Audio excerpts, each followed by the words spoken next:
Hi, I'm Isaac Hayes III, founder and CEO of Fanbase. Fanbase is a free-to-download, free-to-use, next-generation social media platform that allows anyone to have followers and subscribers on the same page. Fanbase was built through investment dollars from equity crowdfunding from the Jobs Act. People just like you helped build Fanbase, and we're looking for more people to help build Fanbase. We are currently raising $17 million in a Regulation A crowdfund on Start Engine. We've already crossed $2.1 million, but we're looking to raise more capital from people just like you that deserve the opportunity to invest in early-stage startups without having to be accredited investors. So right now, I'd like you to go to startengine.com/fanbase and invest. The minimum to invest is $399. That gets you 60 shares of stock in Fanbase right now, today. And then use Fanbase to connect with friends, grow your audience, and be you without limits.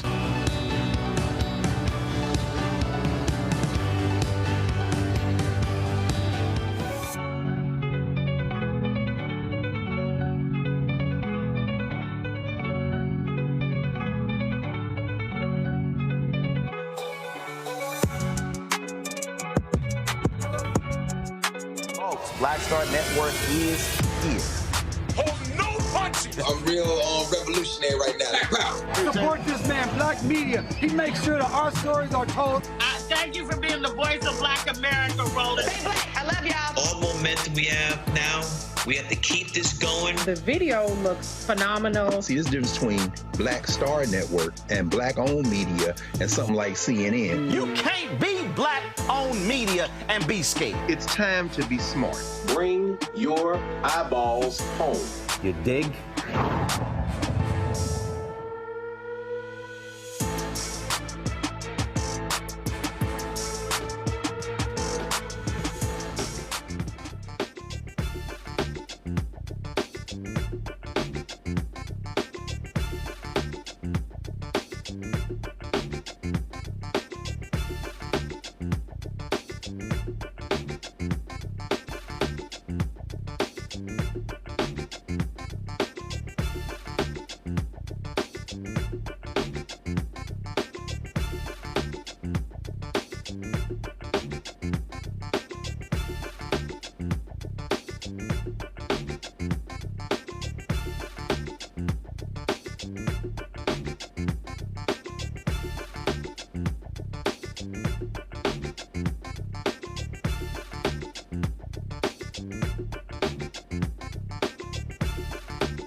I'm Isaac Hayes III, founder and CEO of Fanbase. Fanbase is a free-to-download, free-to-use, next-generation social media platform that allows anyone to have followers and subscribers on the same page. Fanbase was built through investment dollars from equity crowdfunding from the Jobs Act. People just like you helped build Fanbase, and we're looking for more people to help build Fanbase. We are currently raising $17 million in a Regulation A crowdfund on Start Engine. We've already crossed $2.1 million, but we're looking to raise more capital from people just like you that deserve the opportunity to invest in early stage startups without having to be accredited investors. So right now, I'd like you to go to startengine.com/fanbase and invest. The minimum to invest is $399.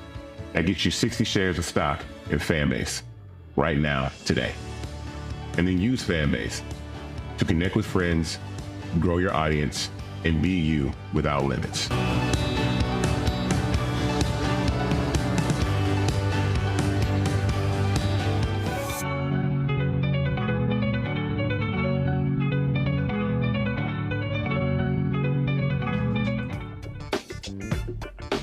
It is January 10, 2025, coming up on Roland Martin Unfiltered, streaming live on the Black Star Network. More than a century after a white mob terrorized Tulsa's Greenwood community, burned into the ground, leading to the death of more than 300 African Americans, the U.S. Department of Justice has issued a report acknowledging what's now known as the Tulsa Race Massacre. We'll tell you about that report. Also, Vice President Kamala Harris did not win the presidency. People complain about the economy, which makes no sense because the next administration is inheriting an extremely healthy economy. The last jobs report of the Biden-Harris administration is stellar. We'll talk with Don Graves Jr., Deputy Secretary of Commerce, about the job growth over the past 4 years. The California wildfires are leaving thousands homeless, including an historic Black community. We'll talk about how they're coping with their loss and a GoFundMe that's been set up for that area of Southern California. Plus, I will share my thoughts about Amazon MGM Studios paying Melania Trump $40 million for her documentary. Can somebody explain to me what the hell she's done to even have a documentary? It's time to, and let's not forget, the orange one is now a convicted felon. Who also had a rough day in a New York courtroom? Rudy Giuliani. We're going to talk about all of that. It is time to bring the funk. I'm Roland Martin Unfiltered on the Black Star Network. Let's go. He's got it. Whatever the miss, he's on it. Whatever it is, he's got the scoop, the fact, the find. And when it breaks, he's right on time and it's rolling. Best believe he's knowing. Putting it down from sports to news to politics. With entertainment just for kicks, he's rolling. It's on go, roll, roll, y'all. It's Roland Martin, rolling with Roland now. He's funk, he's fresh, he's real, the best, you know he's Roland Martin now.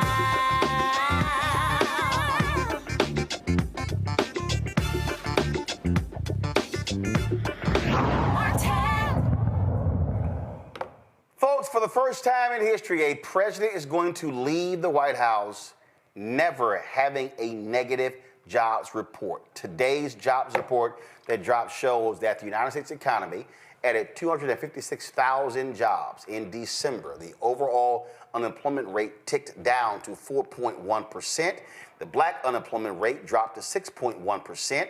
Unemployment for Black men decreased to 5.6%. The Black female unemployment rate declined from 5.9% to 5.4%. We're talking about 4 years of nothing but job growth under President Joe Biden, Vice President Kamala Harris. Don Graves Jr. is the Deputy Secretary of Commerce. He joins us right now. Don, glad to have you here. And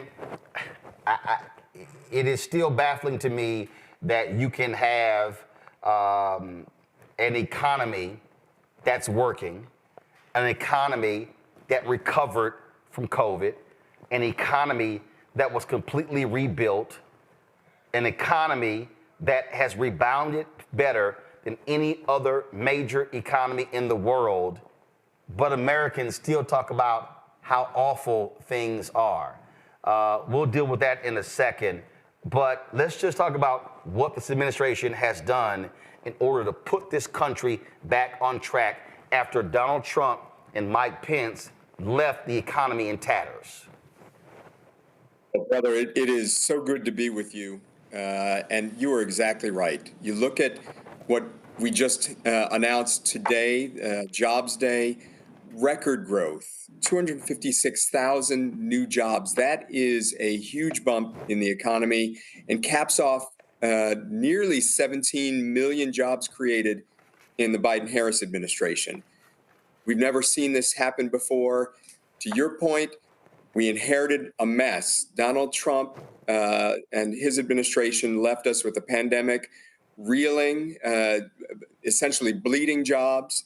And President Biden and Vice President Harris stepped in, came up with a plan, implemented that plan, and started creating jobs from day one in this administration.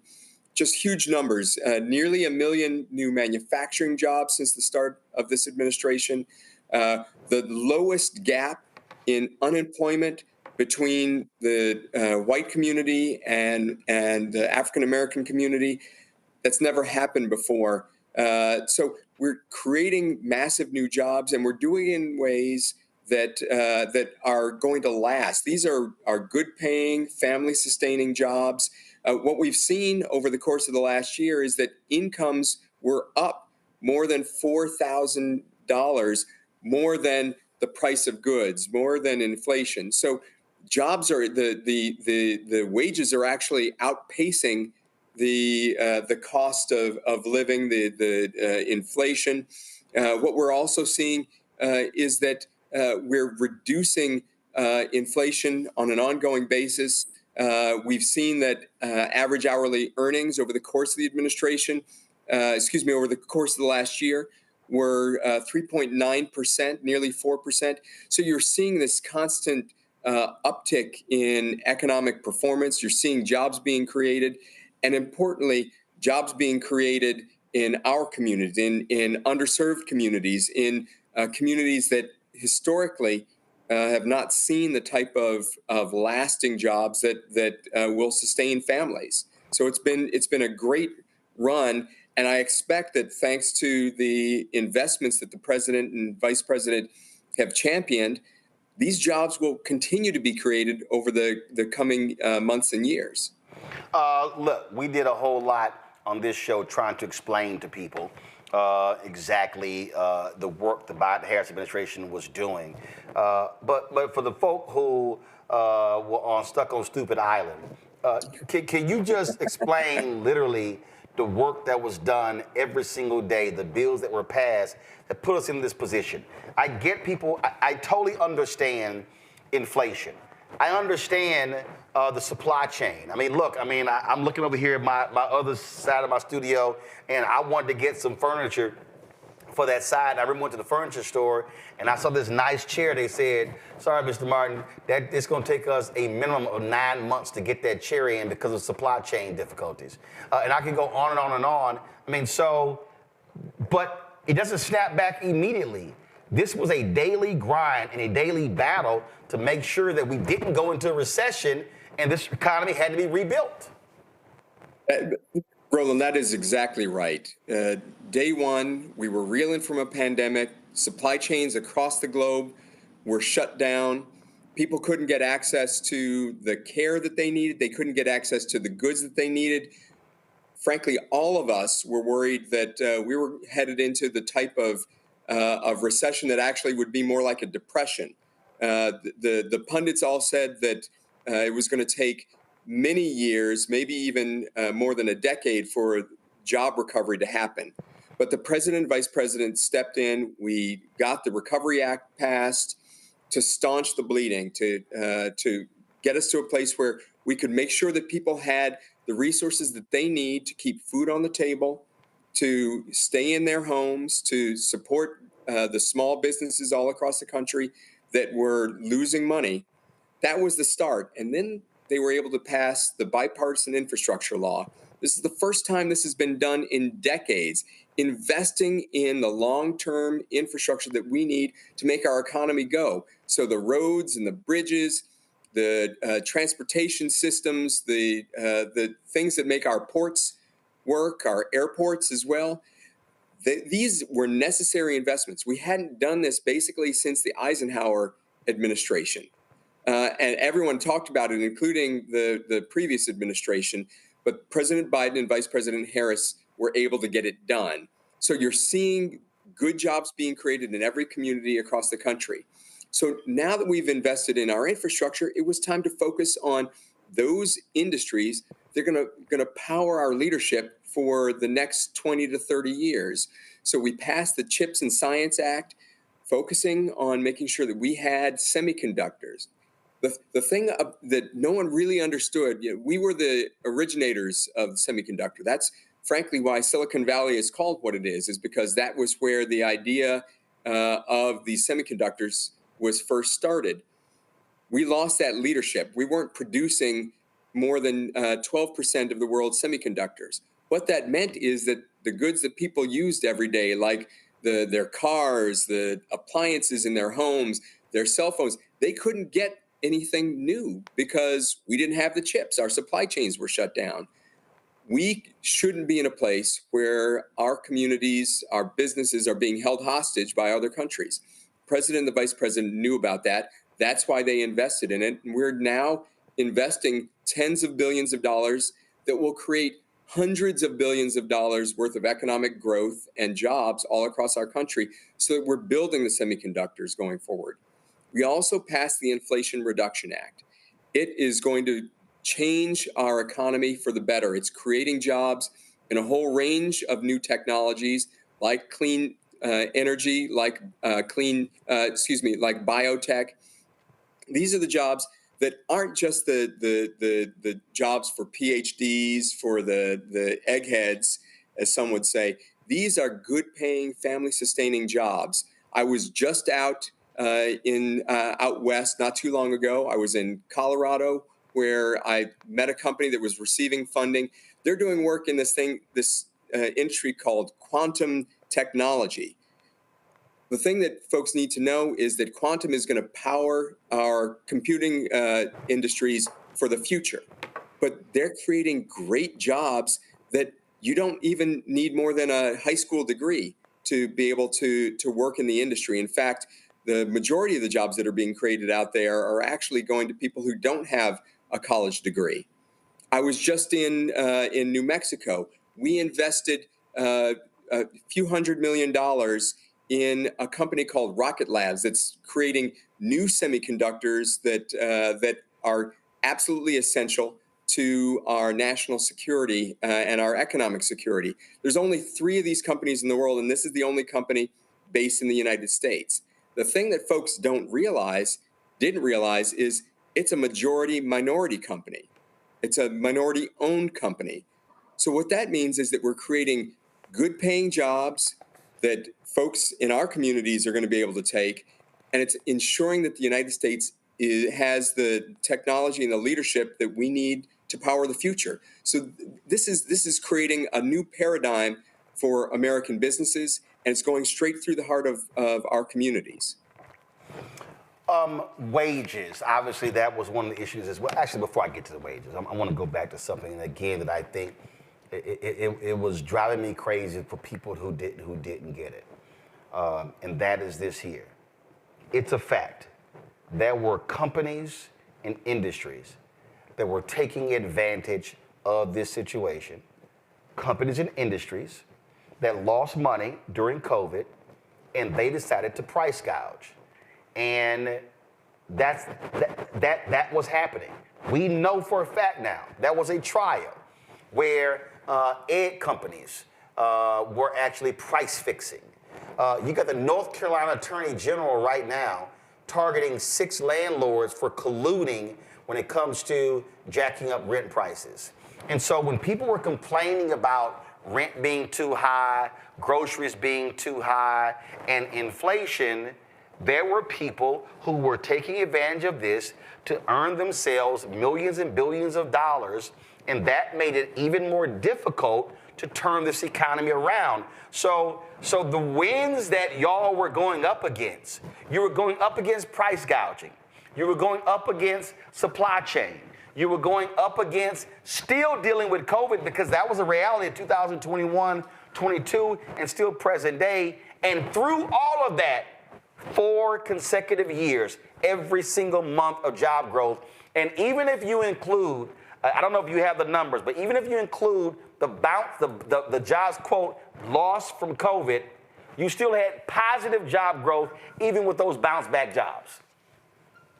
That is exactly correct, Roland. The numbers are truly astounding. The type of job growth that you haven't seen in any previous administration. But to your point earlier, the price gouging was a real problem. It's something that the president and vice president were concerned about. They heard it every day that people were still having trouble, even as the economy was starting to come around. People were still having trouble getting food on their table, being able to stay in their homes.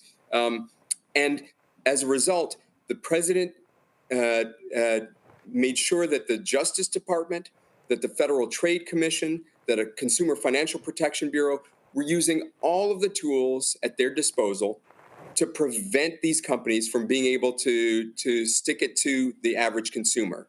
So that's why they did things like go after the collusion that's going on amongst a number of our biggest apartment complex ownership groups.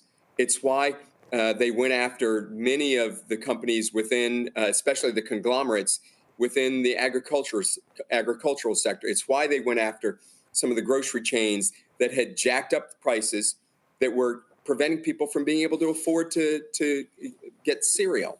So it was something that the president and vice president knew we needed to do, but they also used things like the Inflation Reduction Act to ensure that we were able to bring down the price of pharmaceuticals, something that it's allowing us to negotiate from the federal government to get those prices down, to cap the prices that people have to pay for things like hearing aids and insulin.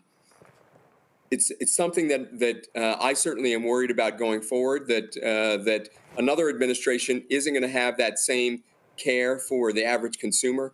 You have to be able to make sure that you're targeting companies that are gouging the American public, hold them accountable, make sure that the average American has the ability to just, all they want is the chance to work hard and make a little bit of money, put some aside for the long term, take care of their family like their elderly parents, and get their kids off to school and learn and pay for college. And I should just say that's something the president and the vice president were specifically focused on, making sure that we eliminated college debt for as many people as we could. Now we know that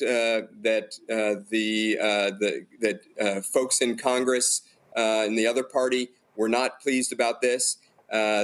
Folks on the outside targeted this effort, but the president and vice president have helped millions of Americans eliminate their college debt. That means that people come to the workforce without that big debt hanging over their heads, without the constant pressure that, oh, I have to pay off these things, so I can't take a risk. I can't start a business. I can't buy a house. I can't start a family because I have this huge debt on my back. So these are the types of things that the president and the vice president have been focused on from day one, and we've delivered. Well, Don, listen, it's only a few more days, 10 days left. Y'all have done a fantastic job, and it was not easy. And this last jobs report says it all. And I just think people need to understand the truth is the truth. And people can have their feelings. And I get that, how they feel about the economy. But the facts are the facts.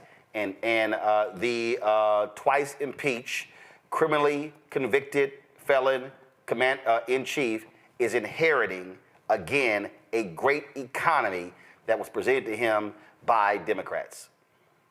No question about it. And Roland, it was so important for this administration to do it in an equitable way. I know this is something that you care about a lot, making sure that communities of color all across the country had the opportunity to succeed. What we know is that we've made huge progress in building pathways to opportunity for communities of color. It's why we were so pleased that the Minority Business Development Agency here at the Commerce Department, under this president and vice president, was made a permanent part of the federal government. It means that our businesses have the opportunity to succeed. What does that mean? This isn't about necessarily about African American communities, Latino communities, women businesses having opportunities above others. It means that, and the Kellogg Foundation did a study on this, if we eliminated the barriers to the systemic racism in our system, the barriers to being able to create economic opportunity, our economy, the U.S. economy, which is about $29 trillion right now, it would increase by $8 trillion. That's not just black and brown communities. That's the entire community. It's the entire country would grow by $8 trillion. That's not chump change. That's real money.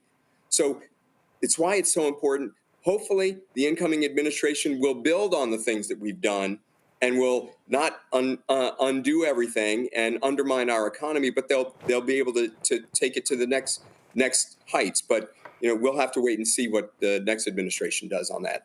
All right, Don, we certainly appreciate you joining us. Thank you so very much.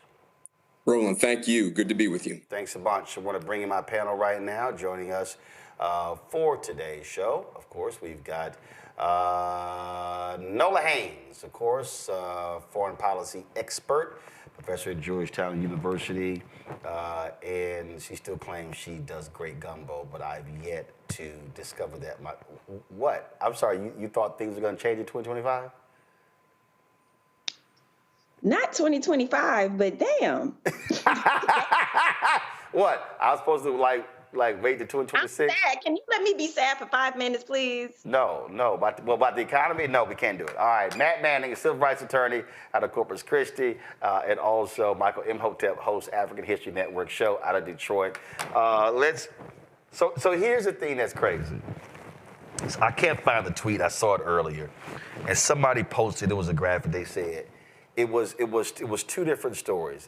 One said Biden leaves with the public with a poll saying the worst feelings about a president in, 50 years. And then the next story said leaves with the best economy we've had in a long time.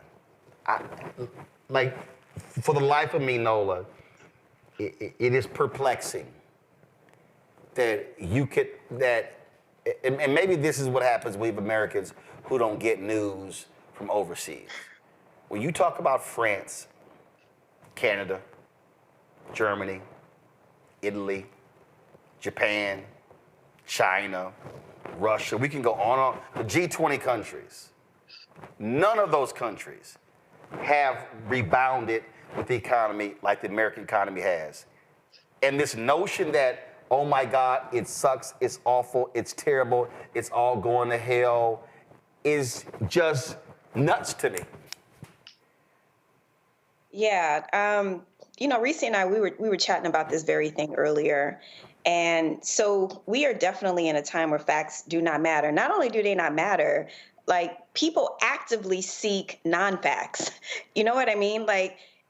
This is something that is culturally happening that is really more of a problem than what's actually being done. And until we crack that code, until we figure out why the sensationalism, why the Fox newsitization, why that is so appealing and so attractive to people, when it's not news, it's just entertainment, it's the opposite of facts, and I'm trying to figure out, as an academic, as a messenger, how do I tell these stories? How do I tell these narratives in a way to draw people in that keep them interested? Because to be honest, Nola, I don't think it was an issue of being interesting. I'm being honest. I think so let's just look at how this thing is set up, okay? Fox News isn't just the #1 cable news network. It literally is the #2 or #3 network out of all cable.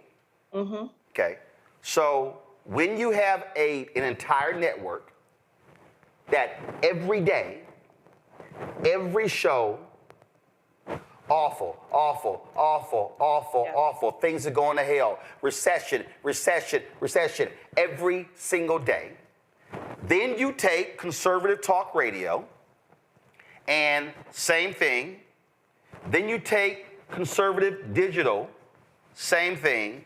Then you take a white mainstream media that's constantly pessimistic, that will send reporters to a gas station to do stand-ups on how high gas is, but don't send the same reporter when the gas is at a record low.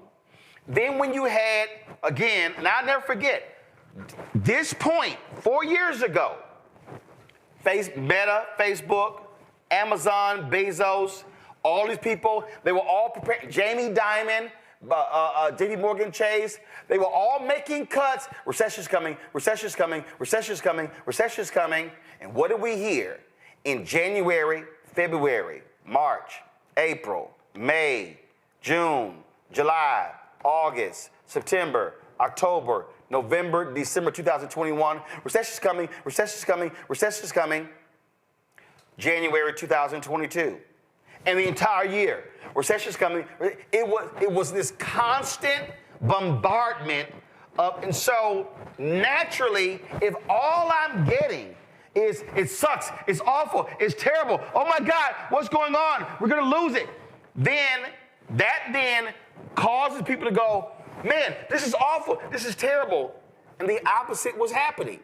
Yes, people were dealing with inflation, but this shit could have been a lot worse.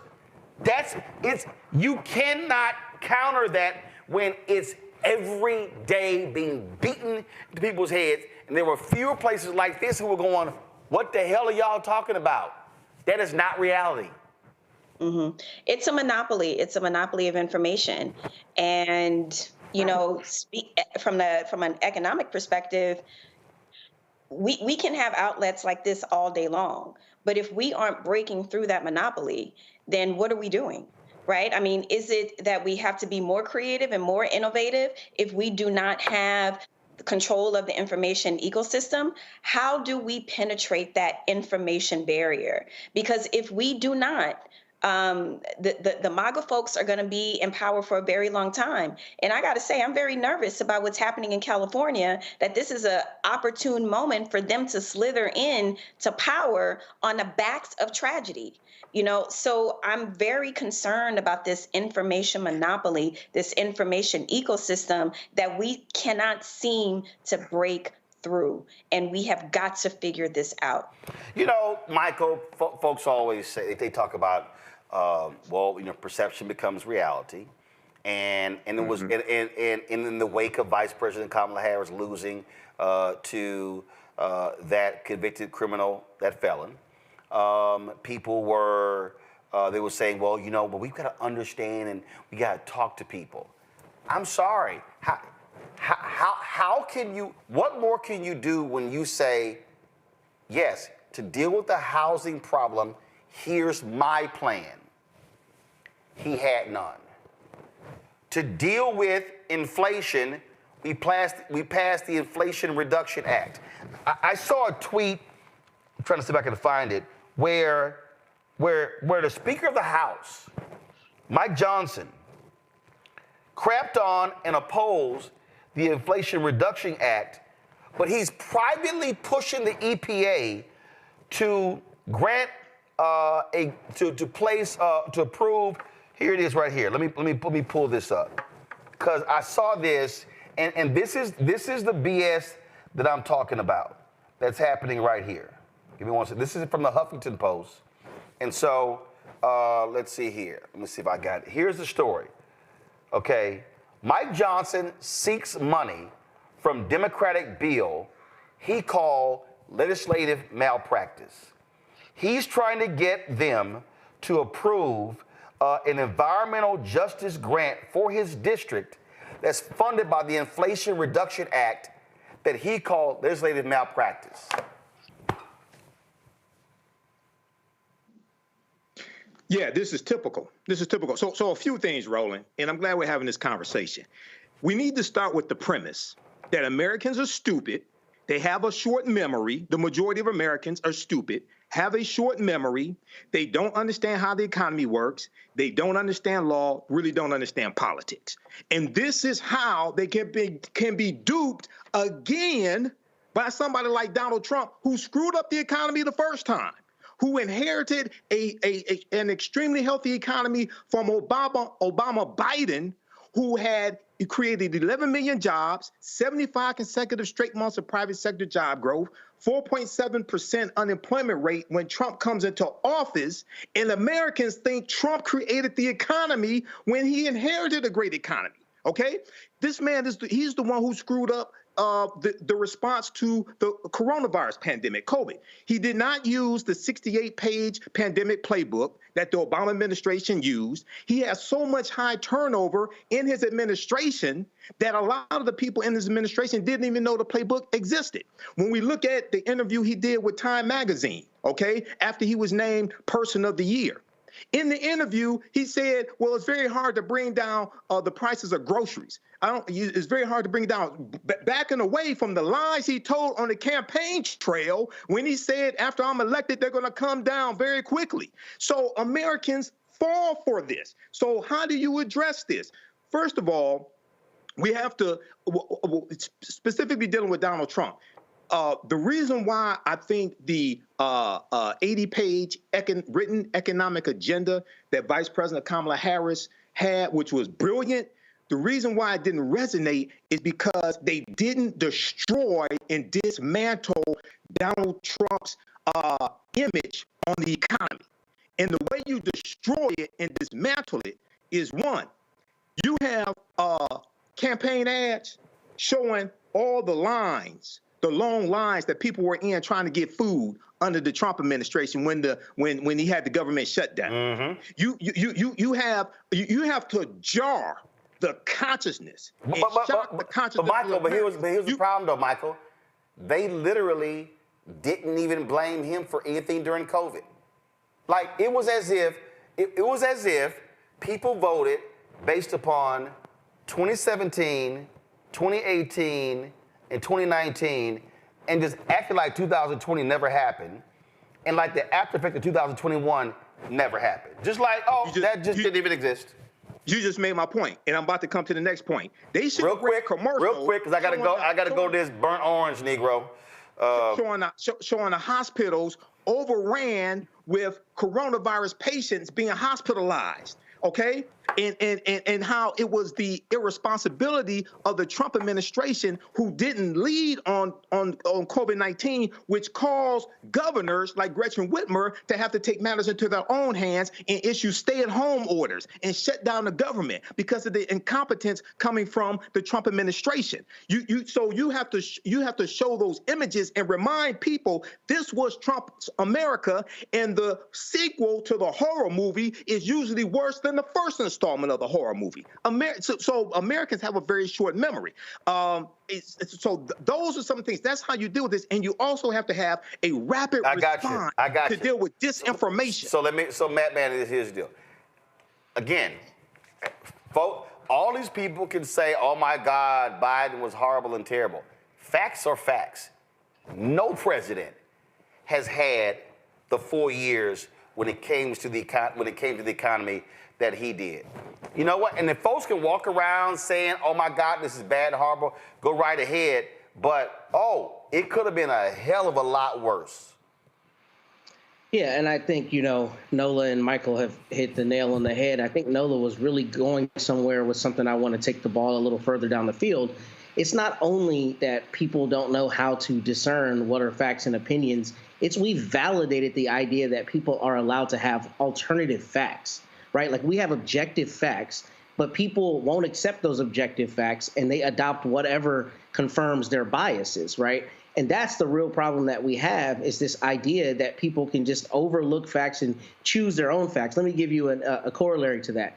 If you talk to somebody now who does not like the facts presented to them, they will tell you they've researched. What is that research? Almost inevitably, it's YouTube videos of people who have whatever position they have, right? And they will give you a litany of, quote, sources where it's somebody who's either a grifter or somebody who doesn't have expertise in that experience or in that position, just talking about whatever they think their position should be or whatever the economy is, irrespective of what the facts actually are.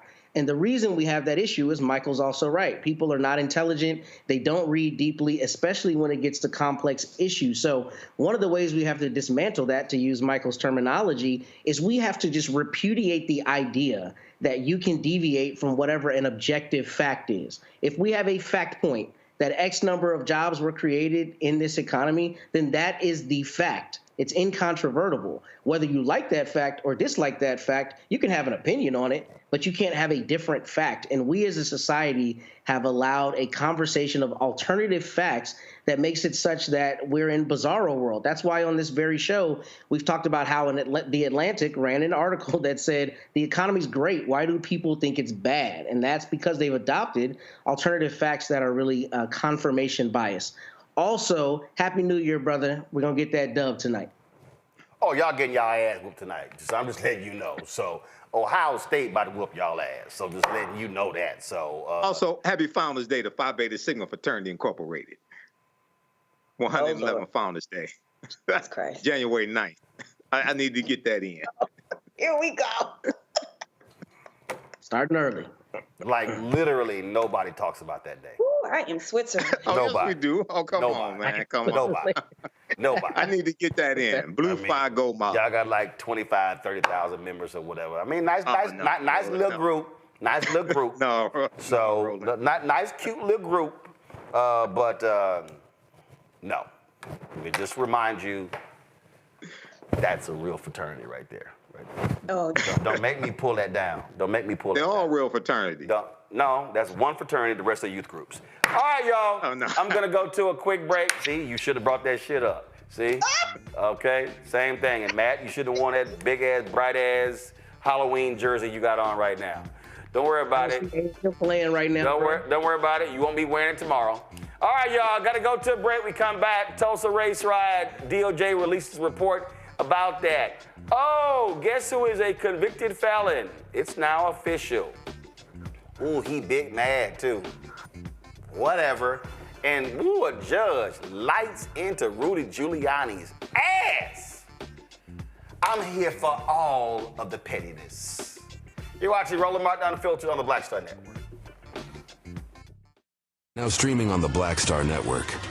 I was challenged by my uncle early on, before I even had a career. Like I was maybe 8 years old, and my uncle said, "What do you want to do?"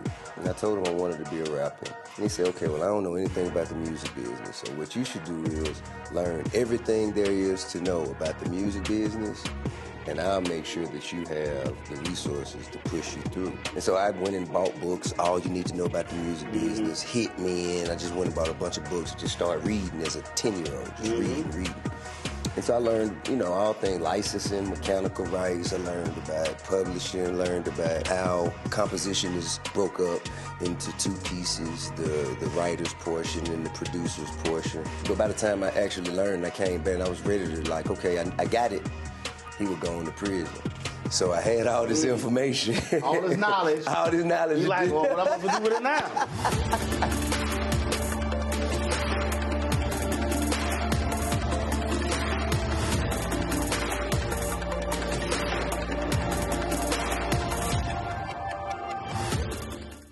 What's up, y'all? Look, Fanbase is more than a platform. It's a movement to empower creators, offering a unique opportunity for everyday people to invest in Black-owned tech, infrastructure, and help shape the future of social media. Investing in technology is essential for creating long-term wealth and influence in the digital age.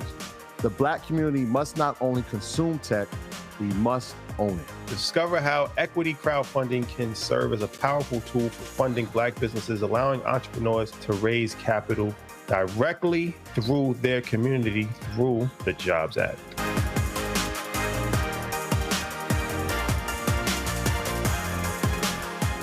On the next A Balanced Life with me, Dr. Jackie, we're talking about leveling up, or to put it another way, living your very best life.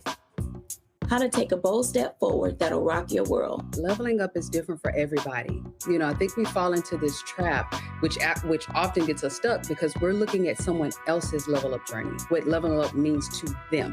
For some, it might be a business venture. For some, it might be a relationship situation, but it's different for everybody. It's all a part of A Balanced Life. That's next on Black Star Network. What's up, y'all? This is Wendell Haskins, a.k.a. Win Hogan at the Original T Golf Classic. And you know I watch Roland Martin Unfiltered. The Department of Justice has released a new report on the Tulsa Race Massacre more than 100 years after it took place. Unlike the department's first report issued in June 1921, the latest report asserted that the white mob's opportunistic violence became systematic and stemmed from racial bias. The report said Tulsa police deputized hundreds of white residents for the massacre and detained black residents in makeshift concentration camps. Kristen Clark, the Assistant Attorney General for the Civil Rights Division, announced the findings today before she headed to Tulsa. The Justice Department has issued a new report on the Tulsa Race Massacre. The 123-page report documents the findings made during a review and evaluation of the massacre conducted under the Emmett Till Unsolved Civil Rights Crimes Act. The Tulsa Race Massacre stands out as a civil rights crime, unique in its magnitude, barbarity, racist hostility, and its utter annihilation of a thriving black community. In 1921, white Tulsans murdered hundreds of residents of Greenwood, burned their homes and churches, looted their belongings, and locked the survivors in internment camps. Until this day, the Justice Department has not spoken publicly about the race massacre or officially accounted for the horrific events that transpired in Tulsa. This report breaks that silence through a rigorous examination and a full accounting of one of the darkest episodes of our nation's past. The report lays bare new information and shows that the massacre was the result not of uncontrolled mob violence, but of a coordinated military-style attack on Greenwood. Now, more than 100 years later, there is no living perpetrator for the Justice Department to prosecute.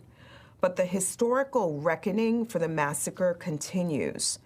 This report reflects our commitment to the pursuit of justice and truth, even in the face of insurmountable obstacles.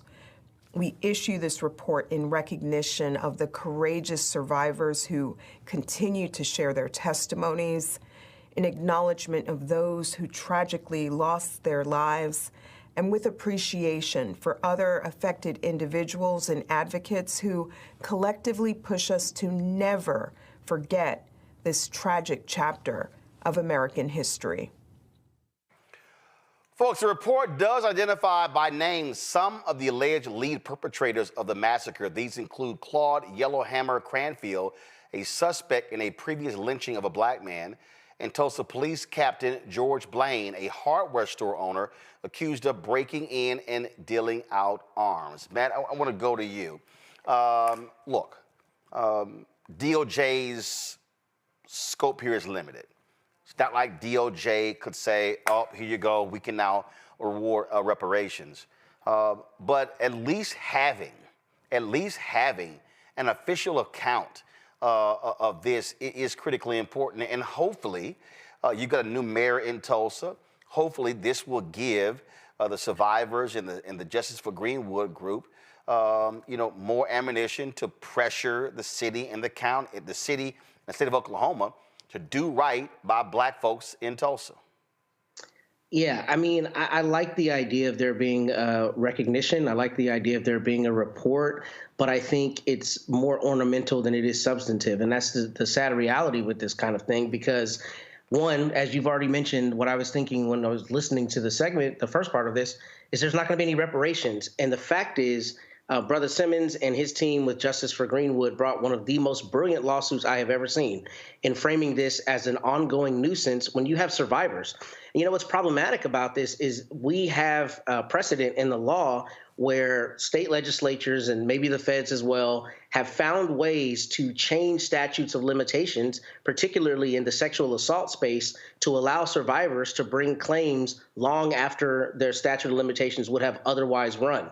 This is a prime example of that. What is really the substantive purpose of DOJ issuing a report if nobody can be held to account, including the government agencies that were involved in, malfeasance and not investigating this or not otherwise holding someone accountable. I like the idea of a historical record, but that does nothing to move the ball forward, particularly when you still have people who are, over 100 years old, who were little children when this happened, who have had to live with that trauma all these years and have no meaningful way to seek recompense.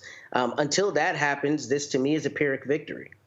Well, obviously, I mean, it's not like, NOLA's not like it was going to be able to do the things that folks wanted to do, but at least you have a federal account. And again, what I hope it provides those folks who are fighting with something else to be able to use to push the city and to push the state. Because so far, even without this report, they've said, I don't give a damn.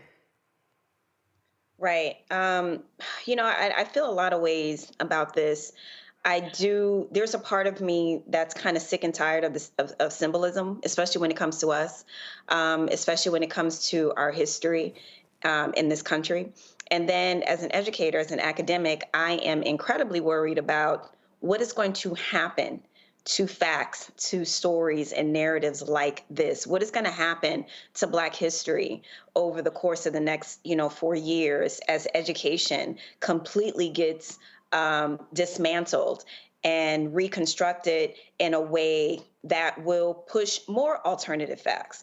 So there's a part of me that sees this as a first step towards maybe another lawsuit that can be structured from this lawsuit that maybe can provide survivors with some sort of financial reparation. I don't know, but I am very worried about when it comes to the Black community historically in this country, that consequences of people who have perpetrated horrible crimes against us hardly are ever held to account. And secondly, I am very concerned about what's going to happen, not just to primary education, secondary education, but also higher education in this country, and how there seems to be a push to specifically hide Black history in this country because people don't want to reconcile with the reality. So I feel different ways about this, Roland. But so here's my whole deal here, Michael, how I look at it. One, you can't hide what's now in a document. Now, you could ignore it, but the reality is you have this official federal account. Going in, there are limitations. You know that going in. But I would rather have this than not have it. It wasn't until 2018 that students in Oklahoma in the school books were taught what happened in Tulsa. It wasn't in their books for almost 100 years. And so is it symbolic? Sure, you can call it symbolic. I get that. But I still would rather have the Civil Rights Division do this report, issue the report, have it documented in folks' hands than not to have it. Absolutely. And I think it's important to note a few things here. Number one, it was President Joe Biden who made June 1st a National Day of Remembrance, I think it was called, for the Tulsa Race Massacre. Okay, number one. So we need to commemorate that every June 1st and teach the history. Number two, is extremely important to have this documented also by the federal government. Now, something like this would never happen under the Trump administration. I just want people to understand that because these are facts that can also be incorporated into the school system in Tulsa, Oklahoma, but this needs to be taught in schools all across the country. When it comes to specifically Tulsa, and trying to repair the damage as much as they can and give economic opportunities, business opportunities, things like that. They need to deal with that. There's a movement across the country dealing with municipal reparations, okay? And I did a presentation to the Detroit Reparations Task Force here in Detroit, March 2nd, 2024. And it deals with understanding what the local government can do to provide opportunities to citizens that are there today to try to repair this damage. So whether it's business grants, whether it's expanding city contracts to quote unquote minority-owned businesses, things of this nature, they need to explore all those options, okay? And one of the most important things that gets left out of this history, and I've done lectures on this history, and I'm in a documentary about the Tulsa Race Massacre as well, is that these brothers and sisters rebuilt the Greenwood district after the Race Massacre with their own dollars. And they got help from the surrounding black townships, because there are about 50 black townships in Oklahoma because of migration out there. Is one that, even though it was horrible what happened, there's another success story because we rebuilt it. And that oftentimes gets left out of the conversation and how we teach this history. There's going to be they're going to discuss this, take place in Tulsa tomorrow. Again, I hope that the activists, the lawyers, and others can utilize this as a renewed push to demand accountability from the city of Tulsa, from the state of Oklahoma, and we should be forcing. Let me be real clear.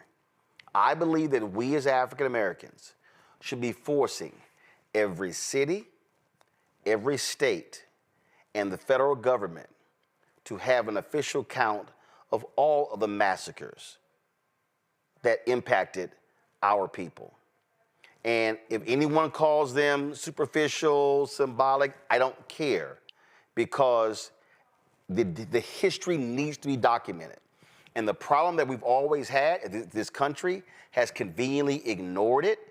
And so if you have an administration that's not going to ignore it, then so be it. That's what needs to happen. It needs to happen at every single massacre that took place. Folks, when we come back, we're going to talk about the devastating fires in Southern California, in Los Angeles, that have destroyed a number of areas, including an historic black community. We'll talk to folks who've lost their homes. There's also a GoFundMe for them as well.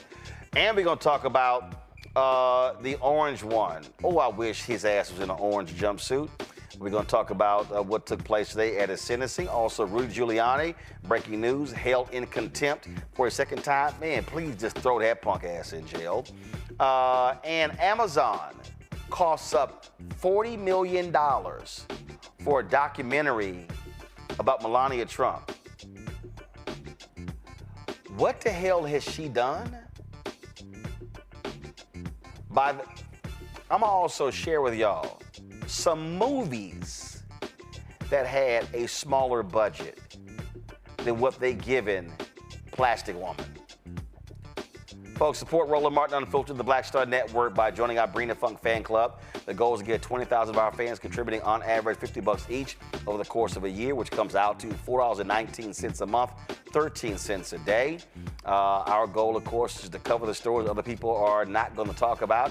And so if you want to use Cash App, use the Stripe app. This is their QR code right here. And so, or if you are listening on the podcast, go to blackstarnetwork.com. You can also send your check and money order, P.O. Box 57196, Washington, D.C., 20037-0196. PayPal's R Martin Unfiltered, Venmo's RM Unfiltered, Zelle, Roland at RolandSMartin.com, Roland at RolandMartinUnfiltered.com. We'll be right back. Next on the Black Table with me, Greg Carr. There's a lot of talk about the inevitability of another civil war in this country. But on our next show, we'll talk to a noted author and scholar who says we're actually in the middle of one right now. In fact, Steve Phillips says the first one that started back in 1861, well, it never ended. People carrying the Confederate flag, wearing sweatshirts saying MAGA Civil War, January 6, 2021, stormed the U.S. Capitol, hunted down the country's elected officials, built a gallows for the Vice President of the United States, and to block the peaceful transfer of power within this country. On the next Black Table, here on the Black Star Network. This is Reggie Rock Byford. You're watching Roland Martin, unfiltered, uncut, unplugged, and undamn believable. You hear me?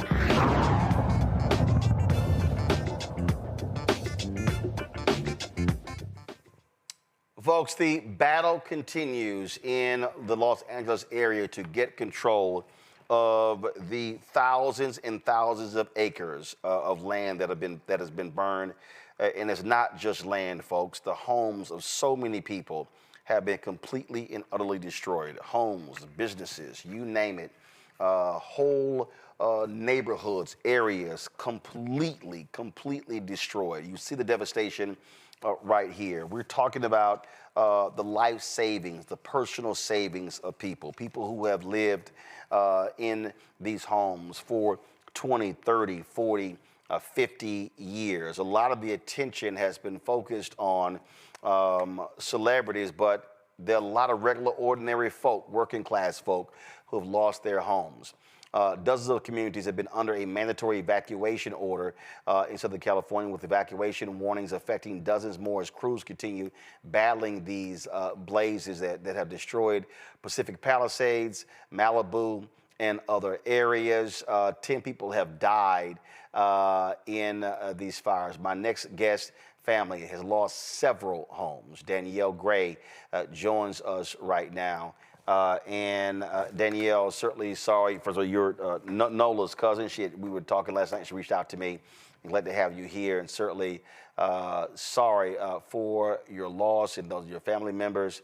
You know, and it's just for people who don't understand. And again, I think a lot of folk out here, and how when you look at a lot of this news coverage, they focus on celebrities, but it's a lot of people who are not celebrities, who are not rich, who didn't have $5 and $6 and $7, $20 and $30 million homes, who now are trying to figure out where do they go next.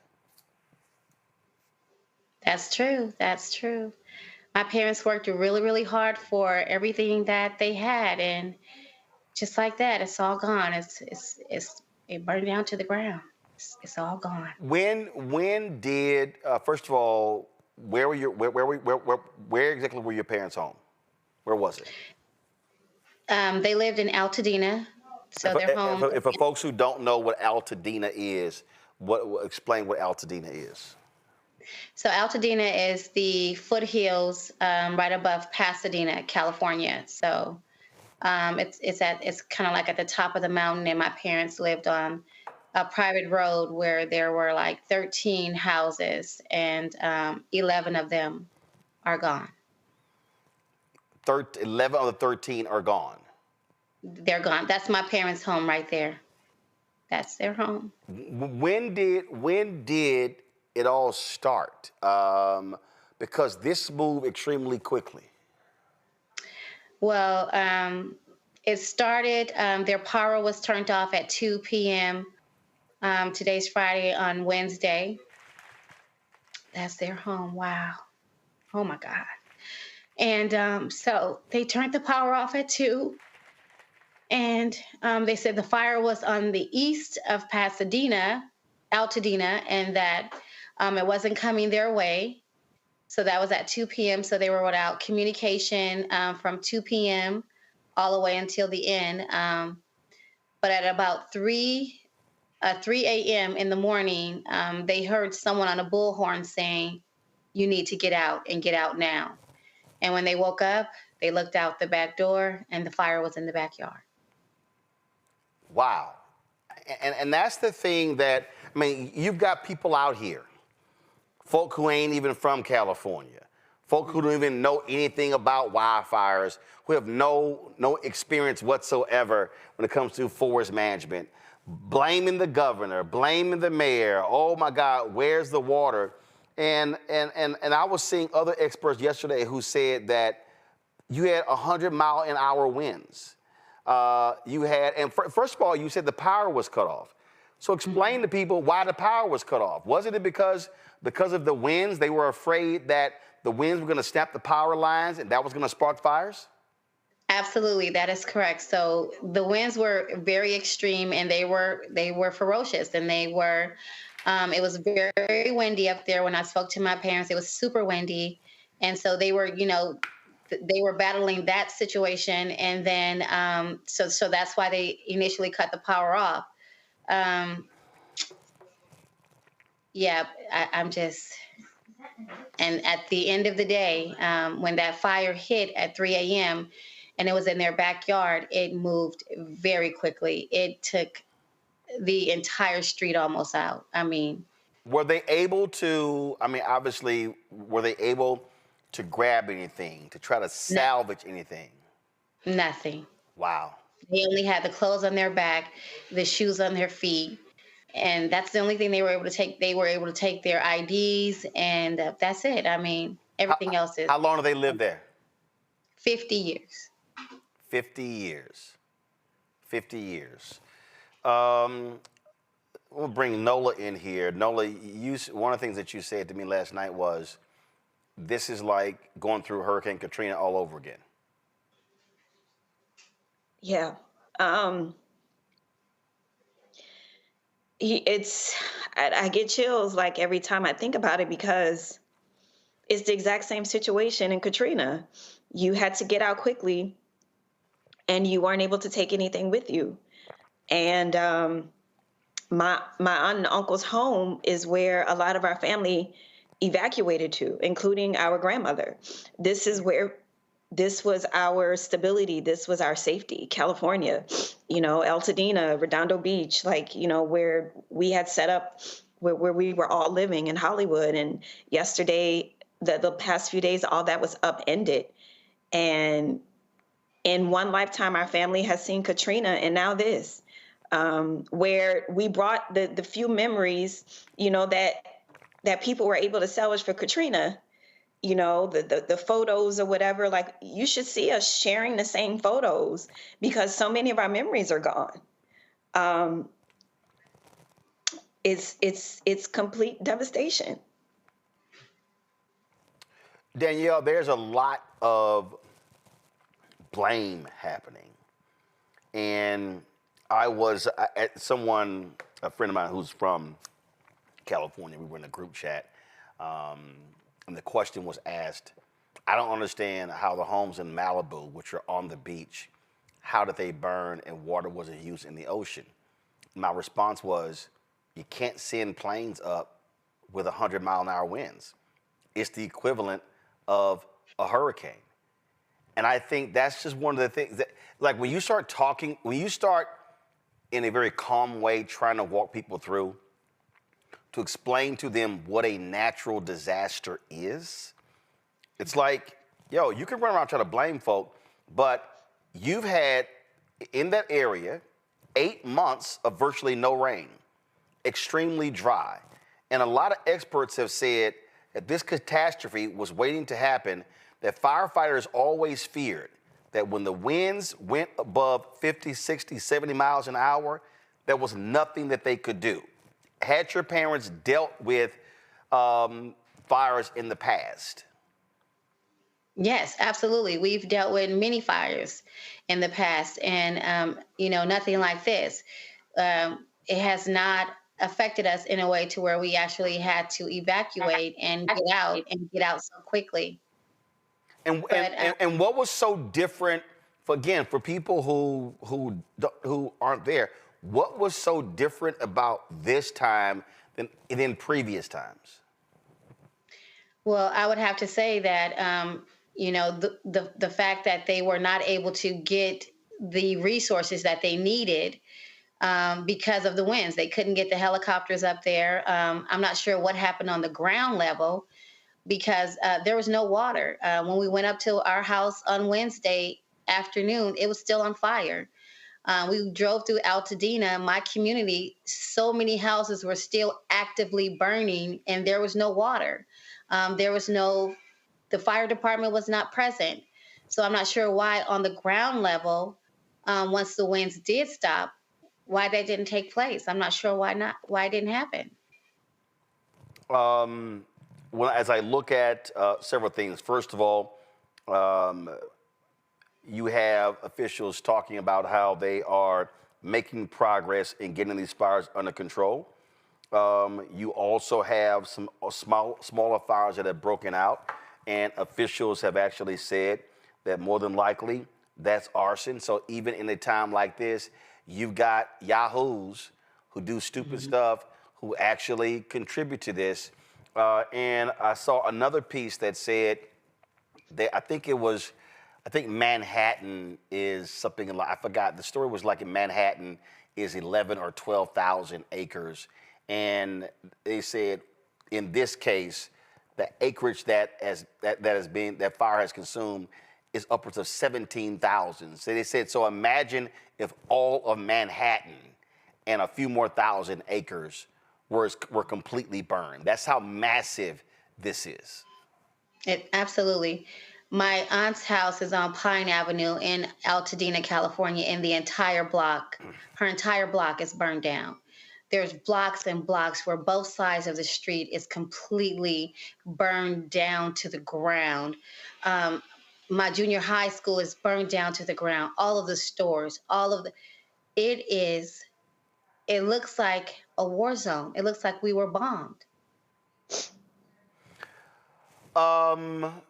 Matt, the thing that has really been getting on my nerves, and it really has been, a lot of these idiot media people out here running their mouths, wanting to blame, wanting to blast. I mean, look at this, y'all.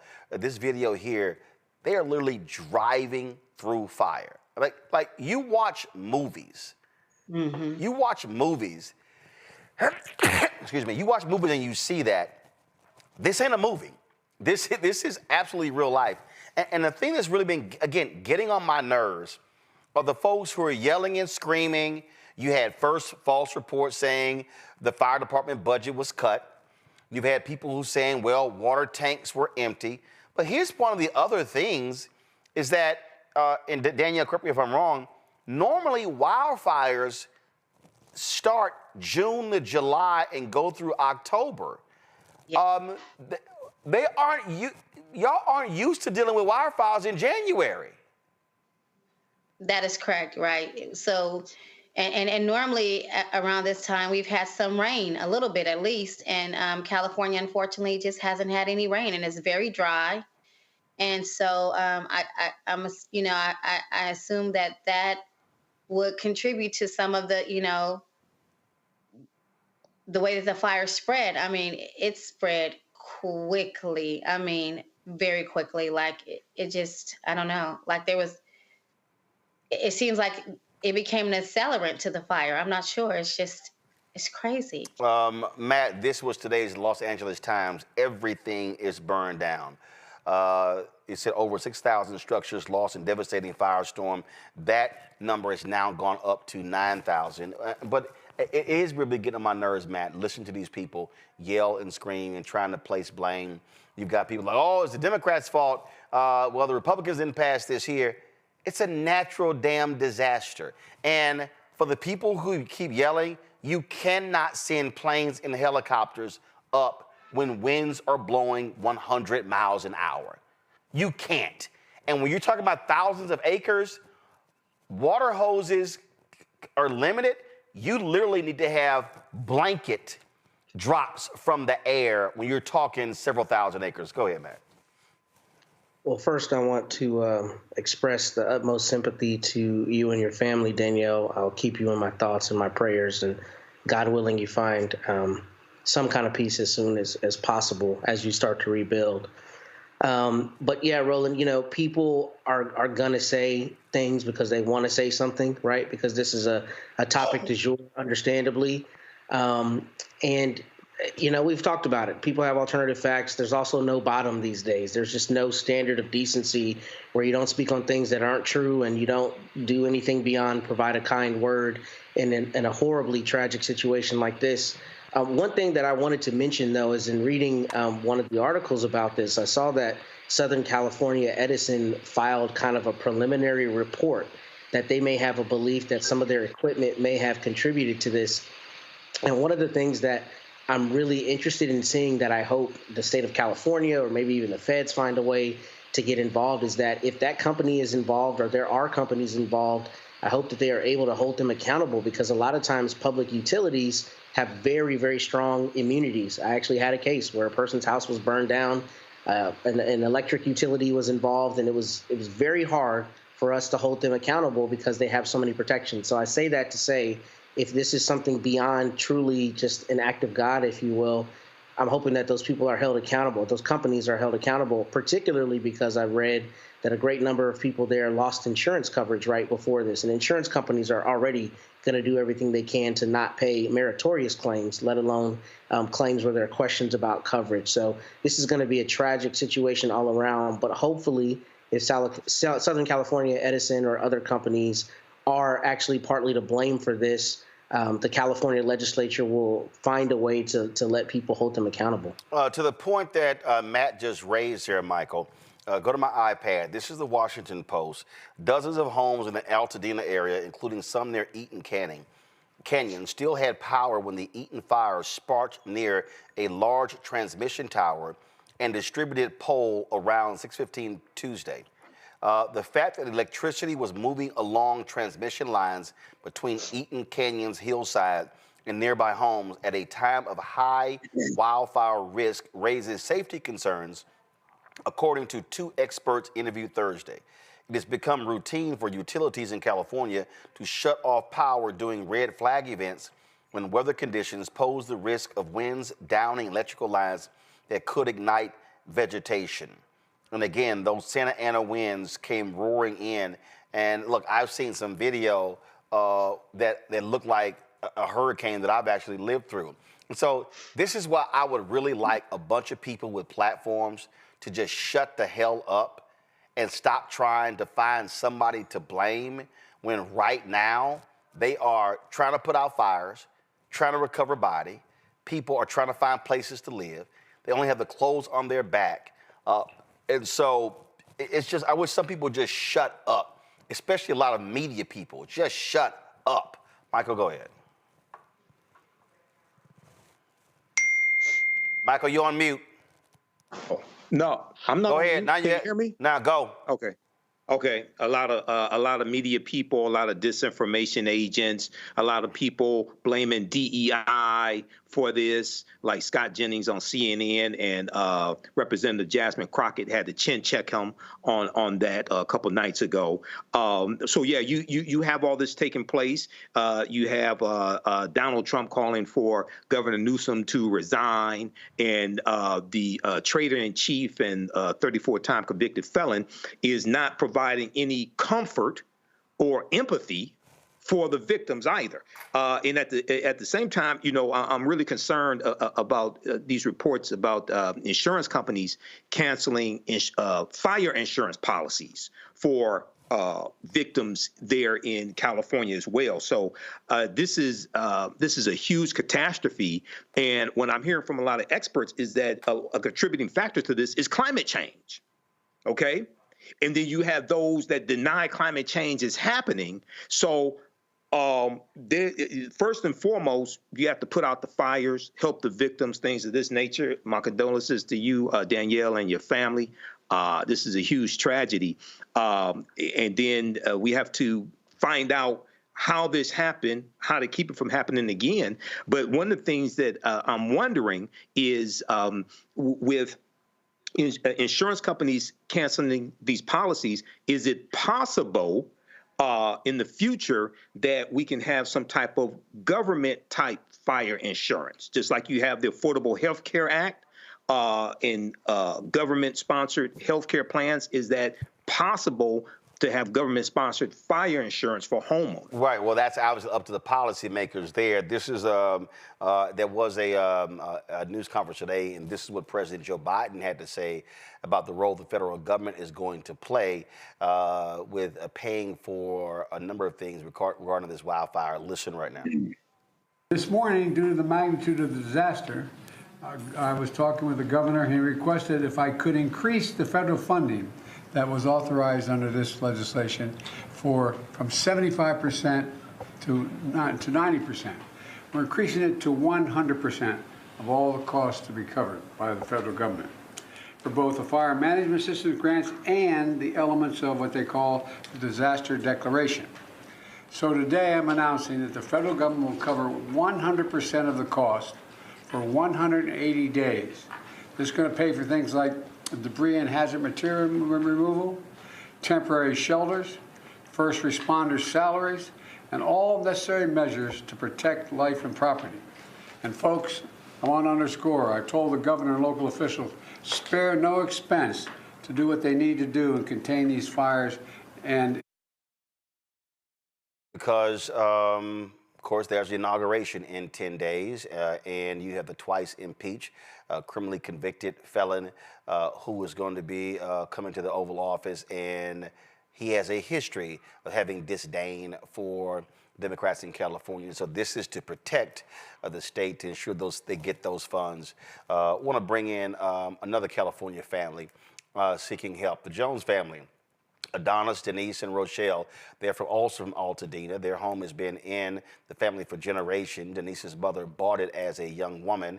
Adonis, Coach AD, is a well-known former football star in the Pasadena, Altadena area who played for Pasadena High School and Pasadena City College. He went pro, but suffered an injury. He's been a popular youth football coach in the community for decades. They also have started a GoFundMe to help them start over. Coach AD, Denise, and their daughter Rochelle join us now. Glad to have you on the show again. Our condolences for what you're having to deal with and go through there, and so many other families. As I asked Danielle, when did this begin? When did you first were alerted that there were dangers regarding these fires? What day, what time? Tuesday night, approximately 10:30, when we were told to evacuate. So there's been a lot of people have been criticizing Mayor Karen Bass for being in Ghana for the inauguration, and people were saying, well, there were alerts before that. So let me go back to Saturday, Sunday, Monday. Were y'all seeing it or feeling anything Saturday, Sunday, Monday that gave you an indication that, oh, there might be some trouble happening on Tuesday? No. Nothing that I can remember, no. So the conditions Saturday, Sunday, Monday were just what? Normal conditions in Southern California? Normal, yep. Everyday, regular conditions. And then all of a sudden Tuesday comes, and in the daytime Tuesday, was it slightly windy? Was it so when did all of a sudden things begin to just change? Like Tuesday, early Tuesday morning, we got the winds were picking up, kind of heavy, real heavy. Then like with the newscast, it said it might be fire involved. But, we done heard about fire before. Yes, I mean, this is like I read seen the reports that, like, look, there have been fires and you've had winds at 40 and 50 miles an hour.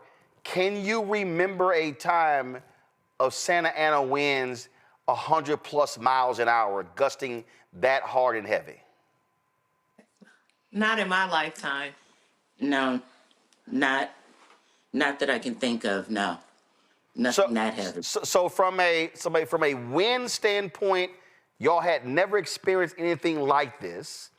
Plus, something I asked Danielle about. Normally, y'all are dealing with wildfires in June, July, through October. So all of a sudden, you're dealing with winds that you've never dealt with before, in a month, 6 months earlier than you normally deal with.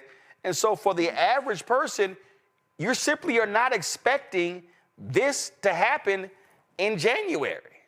Now, we went from, actually, like you said, in January, we should be wearing a nice winter jacket, and the wind part, and it even tried to sprinkle a little bit as well that morning. But it was still warm, warning of the fire, and we just got bombarded with like all three that day. That's the part that was real spooky, plus a power outage. So all of these things, again, moving, just frankly, converging. Y'all got the notice that night to evacuate. What were you able to grab anything, or was it literally get out now? Well, we knew the fire was happening, and because of where we live, we're at the base of the foothill. So I kind of told him, let's start gathering some things just in case. So we were able to get some paperwork, a few clothes, and that was really about it. Well, after she said that, and then within the half hour, it turned into no. Like, now I'm like, let's go now. And she did mention they haven't said anything to us yet. But when I went up to the street, the way our house is sitting down, you couldn't actually see the fire over the mountain. So I walked to the street, and then that's when I seen the red sky. And I just told her, we kind of got into it. I said, we're out of here right now. I didn't wait until no patrol car came or nobody knocked on the door. Neighbors were in the street, discussing this matter about what time should they pull out. And that's what we ended up doing. It's time to take off. This here is a video that gives people an indication of what those winds were like on that night. And pull the audio up, guys. That shows you right there just how fierce those winds were and how they were moving. Right. Yes. In hurricane speed. It was just crazy. And listen, I'm from Houston. I've lived through multiple hurricanes. Hurricane Alicia, the eye and the tail came over our home there in Clinton Park community in Houston. I know what hurricane winds are. And when you're talking about gusts anywhere from 100 to 120 miles an hour, that's where I'm trying to explain to people, you could not send up helicopters and planes to douse the land. No. Right. No way. No, I mean, it was the way it went, like you said, you could not. So the best thing to do was to vacate and just really pray to God and cross your fingers that your structure will still be standing in a day or two. That's the way it went. Like she said, we just grabbed a few things, thought it was just going to be a day or so. Ended up with, 3 pair of socks, 1 pair of shoes, and a jacket. I'm gonna ask Danielle, I'm gonna come back to y'all. Danielle, I pose this to my panel. The blame game. The folks who will say, oh, Mayor Bass, how dare you? Governor Newsom, how dare you? Oh, Democrats, y'all made this happen. California insurance regulators. Well, the insurance industry had to make money, and so y'all put them in a difficult position. Are people having those conversations, or are folk like you and your parents and the Jones really wanting other people to say, shut the hell up, we're the victims, and y'all are just talking? Yeah. People are having those conversations, and they are blaming a lot of people. Excuse me. It's still really smoky, but they are having those conversations. And for us, we just want to rebuild. We're trying to just get back to some sense of normalcy, and to see everything just go down like that, it is. You couldn't imagine. I mean, you see the videos, but to actually go there and see our house was still on fire when we got there to see it. My dad actually passed out, and he ended up getting burned. He ended up cutting his hand in 2 different places because he couldn't believe the devastation that he saw. So, no matter what happened, however it happened, at the end of the day, our community is burned down to the ground, and that's the bottom line. And for the Jones family, again, this is the people, again, for people who outside who have no idea what the hell they're talking about. Altadena is its own city, correct? Yes. Pasadena is its own city. Exactly. Yes. Santa Monica is its own city, right? Yes. Malibu, is Malibu its own city, or are they part of Los Angeles?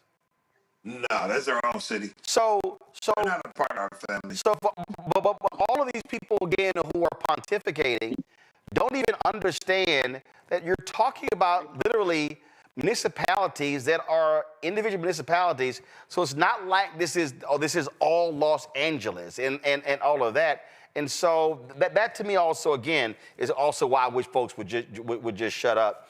But what Jones family? What do y'all make again of the blame game that you're seeing play out on mainstream media and a bunch of other people who are yapping on YouTube and other platforms? Well, you know that the yapping and that kind of stuff, and like the lady said just now, with her watching the place burn, we're so much of a tight community right there, Altadena. The yappers, until you actually go through this yourself, I think you need to be quiet. Because there's a lot of hurt families. We have lost people to death for this fire, the tragedy, heart attacks, strokes, whatever. If you didn't move fast, then you might not be here today. So it was a training that we went through on the run. And you can't practice this. So it's a shame that anybody that has never been through it, lost their loved ones or their childhood home to burn to the ground, and now sitting in the waiting game of what so-and-so want to give you and this, and applying for all these different loans and getting stuff out of people's closet to cover your back, then I think you need to just really pipe down. I'm gonna ask the Jones family this, and then Danielle's this. For the Jones family, was this the first time y'all had to flee your home as a result of wildfires? No, it's the first time that I fled. When I came back, there was no home. But no, it's not the first time that I have had to evacuate. Gotcha. So you've had to deal with that before. Danielle, same for your family. My parents, there was one fire where we needed to evacuate, but my father declined to do so. We all left, but he did not. And fortunately for us at that particular moment, during that fire, and there were winds that time too, now that I think about it. He stayed though, and the house was fine. And so this time when they were told to get out now, he figured we'll come back tomorrow or in a couple of days and we'll still have a house like like all the other times. But this time, no, it's gone. Nola, give our audience just the perspective, the historical perspective of Altadena and African Americans. So first of all, my heart goes out to the Jones family and to my cousin. I love you. Our family's been through a lot, and we will get through this too. Altadena.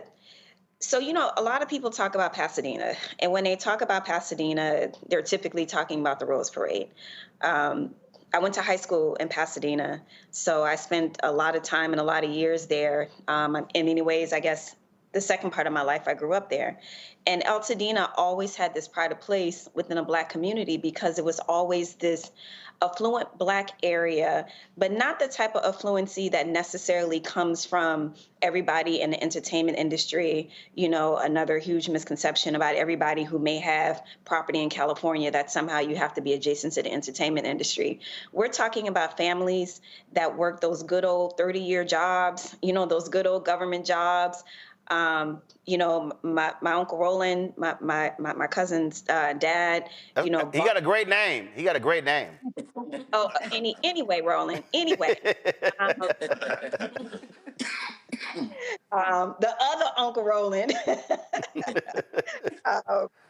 he bought that plot of land and poured his heart and time and soul into it, you know, and the beautiful backyard that you saw, that's a culmination of decades of love, time, and energy.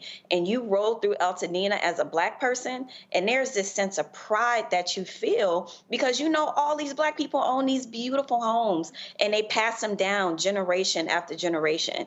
And I cannot help but to think about the similarity in New Orleans East. When Hurricane Katrina happened, that was another affluent Black area that is just gone.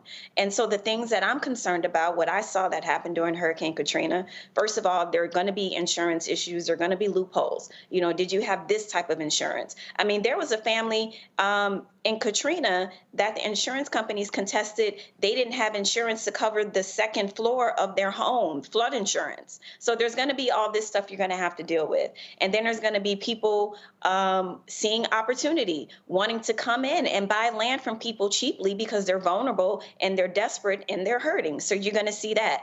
And then, unfortunately, you're going to see a community that's going to try and come back together. And I hope and pray that Altadena is able to do that. But what I've seen is that it is nearly impossible to bring back that specialness and that uniqueness in a natural disaster situation like this. And then another point that I want to make about Altadena, I really hope and pray that the seniors, that the elders were able to evacuate. People don't understand about the aging population in Altadena because, like I said, these are generational homes. You know, these are people that, you know, worked for the post office and stuff like that. We are talking about seniors and elders in Altadena. Yep. And maybe some of them did not get out. I don't know. Well, actually, that was one of the stories that I was just reading, that's what a lot of the firefighters fear. They said as they get these under control, the death toll right now is 10, and they fear that is going to go up dramatically because of people who didn't leave their homes. People who, I remember there was a video we posted that was two guys were in their home and literally it was fire on all four sides and they were still in it. And a lot of people, unfortunately, may have thought like what Danielle said her father did the previous time by saying, you know, I'll ride it out. And again, I know what that's like when you have family members who say, I'm going to ride a hurricane out, and you're like, you not. My daddy did it in Katrina. He got out the last minute and had to go to Xavier and was locked in Xavier for 2 days and he had to swim out. I understand. Absolutely. I'll start with Danielle. Danielle, what's obviously, it's all about rebuilding, but what's next? What do you, for your parents and others, what do they do now? That's a good question, Roland. We've been trying to figure it out day by day. We've been doing everything that we can do. We've been following the claims. Unfortunately, these insurance companies, they are not, doing the best that they can do. And they did cancel a lot of people in Altadena. They were planning to cancel my parents next month.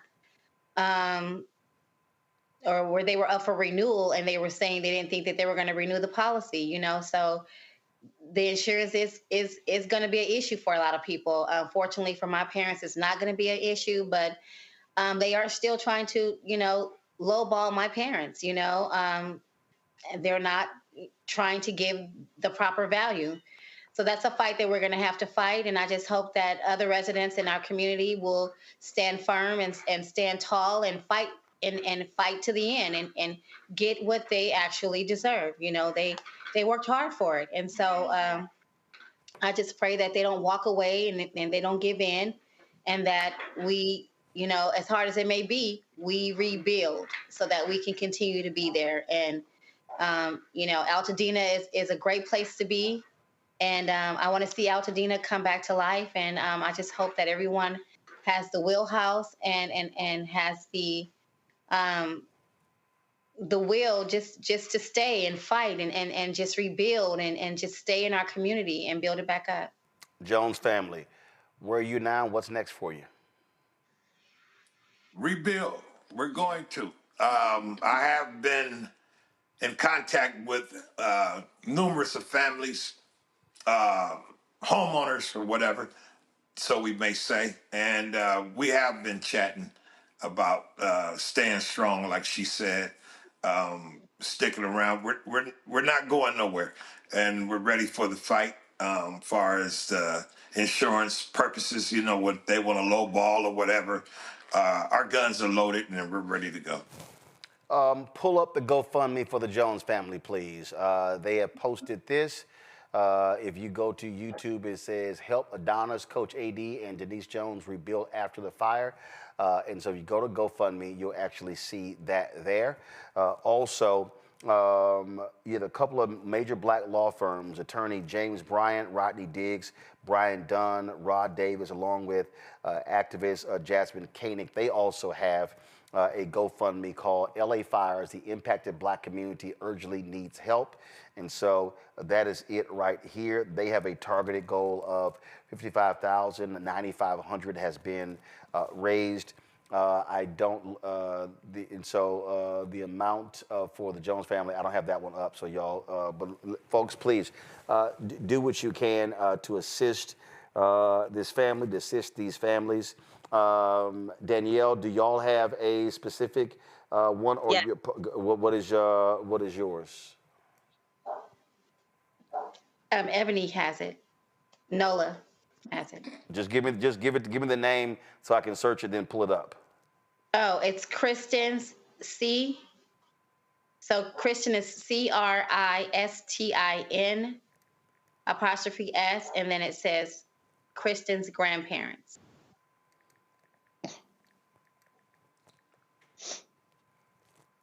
All right, let's see if we can pull that up. Control room, if y'all have it as well, go ahead and pull it up, let me know. CRISTINE apostrophe No, S. TIN. Huh? CRISTIN. Tristan, got it. All right. Tristan's grandparents.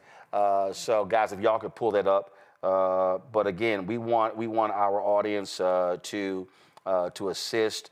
Again, this is a huge moment that people need. And so this is the time for our folks to step up as well. So we'll share all three of those GoFundMes on all of our social media accounts. And control room, y'all can pull up that Tristan one. Guys, go ahead and let me know. So again, let me thank the Jones family. Let me thank Danielle. We are thankful that all of your family members are safe, that y'all are healthy. And so, of course, no one wants to lose their belongings in a home. But as you said, Coach, homes can be rebuilt, lives cannot be restored once they are over. So, again, thank you so very much for joining us. Thank you. Thank you. Love you, Danielle. Thank you. Love you too. This is, and so again, for our folks who are watching, it is very easy. So go ahead and pull up that third GoFundMe. Again, it says support Kristen's grandparents, rebuild their home. And so you see that GoFundMe as well. So what we're going to do is we're going to do screenshots of all three of those, put the links on all of our social media accounts for folks to be able to assist.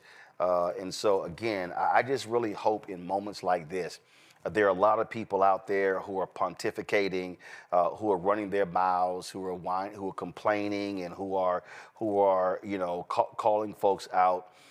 There is absolutely time for all of that later. But right now, this is about saving lives. This is about saving homes. And we're not talking about just buildings. We're talking about people's literally life savings. Imagine every person who's watching right now, imagine if your home and everything in your life went up in smoke. As a matter of fact, I saw this, the Jones family were able to get out. They said they drove away. I saw this one video of a sister, she got back, house was gone, car was gone, everything. She had no mode of transportation. There are people who weren't even in the city who were gone. And so, and also to people, don't get caught up in, and listen, whether you are a working class person or whether you're a celebrity, whether you had a house in Altadena or you had a house on Malibu Beach, gone is gone. And so, I saw a photo of a billionaire's house who was gone. And so whether you're a billionaire or whether you are a thousandaire, last thing you want is to go through this type of devastation. And so I just need people to keep that in mind when folk are running their mouths right now. Let me go to a break. We come back. We're going to talk about a couple of criminal cases, both involving an orange man who should be in an orange jumpsuit. You're watching Roland Martin Unfiltered on the Black Star Network. Coming soon to the Black Star Network. But y'all, when you're on that stage, or when you're and you're seeing 2 and 3 or 4 generations in the audience, that's got to speak to you about the power of what y'all have become. Oh, most definitely. I think we were doing our show before our tour, before our break, and remember, I was watching this kid. I could not take my eyes off him because he was about 9 or so. He was sitting in the front row with his, over on the right hand side. Yes.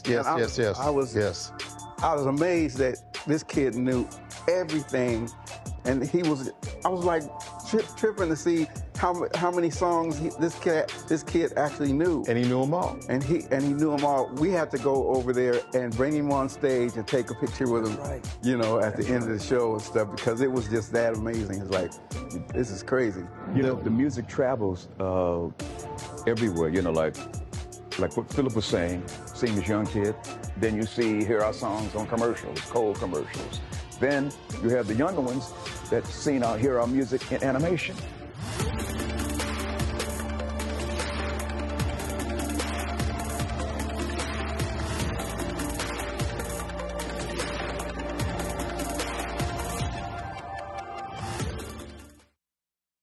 I'm Russell L. Honoré, Lieutenant General, United States Army, retired, and you're watching Roland Martin Unfiltered. Well, folks, today was a day that the Orange One learned his sentence in a New York City courtroom. He tried everything to get out of it with the Supreme Court. They were like, nah, bruh, in a 5-4 vote, you got to exhaust all of your appeals. And, of course, what did he do? He went there and complained, talked about all the votes that he got, and went state by state, just constantly just ran his mouth. And then eventually he got sentenced to an unconditional discharge. That means that the Orange Man will get no prison time or probation as he prepares to enter the Oval Office on January 20th. A jury convicted him on 34 felony counts of falsifying business records to cover up a hush money payment to porn star Stormy Daniels ahead of the 2016 presidential election. That's right, he wasn't in office. Of course, he didn't physically attend the sentencing. He appeared via a remote video feed from South Florida. After the 30-minute hearing, Judge Juan Merchan released Trump without any ongoing conditions, wishing him Godspeed in his second term in the Oval Office. And so, Matt, here's the deal. He is, I saw Alan Dershowitz on with nutcase right-winger Charlie Kirk by saying, this is an innocent man who's appealing. No, he's a convicted felon. And Matt, when you hear these people say that, oh, this is weak, this is nothing more than a misdemeanor, this is all trumped up, no one else would have gotten this if they weren't Donald Trump, I had to remind people, the Trump DOJ convicted and sent Michael Cohen to federal prison for the exact same crime. So it's like, I'm sorry, so it was good enough for Cohen, but not good enough for Trump. Just your thoughts on all of this. Well, correct me if I'm wrong, but didn't Cohen go to prison for lying? I mean, I don't know that it was the same. No. He actually, no. Go ahead. I'm going to actually pull up the DOJ press release. And maybe I'm misremembering, but I think that, one, these are felonies, and obviously he could have and should have given him some kind of punishment, because here's the reality of this. This is, frankly, to me, this actually undermines Merchan's position. The idea that we're going to, not erase a jury's verdict by giving him an unconditional discharge, right. You're giving him the felony designation, but absolutely no punishment whatsoever. And yes, I understand that the office of the president is a unique position really as compared to anywhere else in the world, the head of government of the United States of America. However, if a jury found him guilty, to not give him any punishment doesn't accomplish anything beyond putting the scarlet letter F on his forehead, which will not meaningfully affect anything.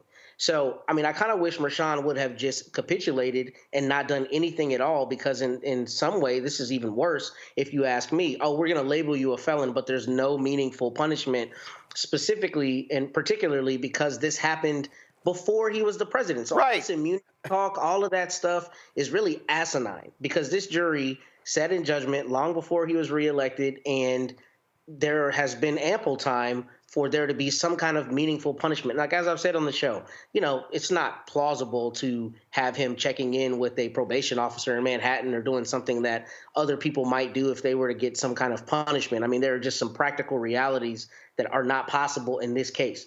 But jail time, even a week of jail or a fine. I mean, if you don't want to give him a jail time, giving him a fine, especially to someone who's a self-professed billionaire, would be some pound of flesh, if you will. But this is nothing. This is just a piece of paper, and it's a Pyrrhic victory, and it's looking like you're not capitulating to the political winds telling you, you know, not to sentence him, and then not doing anything at all. I don't see this as a victory.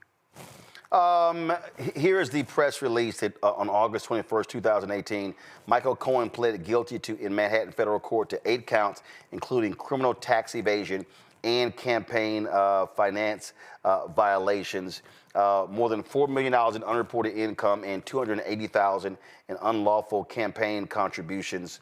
And it says here, and the $280,000 payments was to be made to silence 2 women who otherwise planned to speak publicly about their alleged affairs with a presidential candidate. That is Stormy Daniels, is one of those 2 women. So yeah, the Trump Department of Justice, Michael, sent Michael Cohen to prison for violating campaign laws on behalf of Donald Trump, and folk are mad that Donald Trump gets convicted in a state court for the same thing when he was the one behind it all.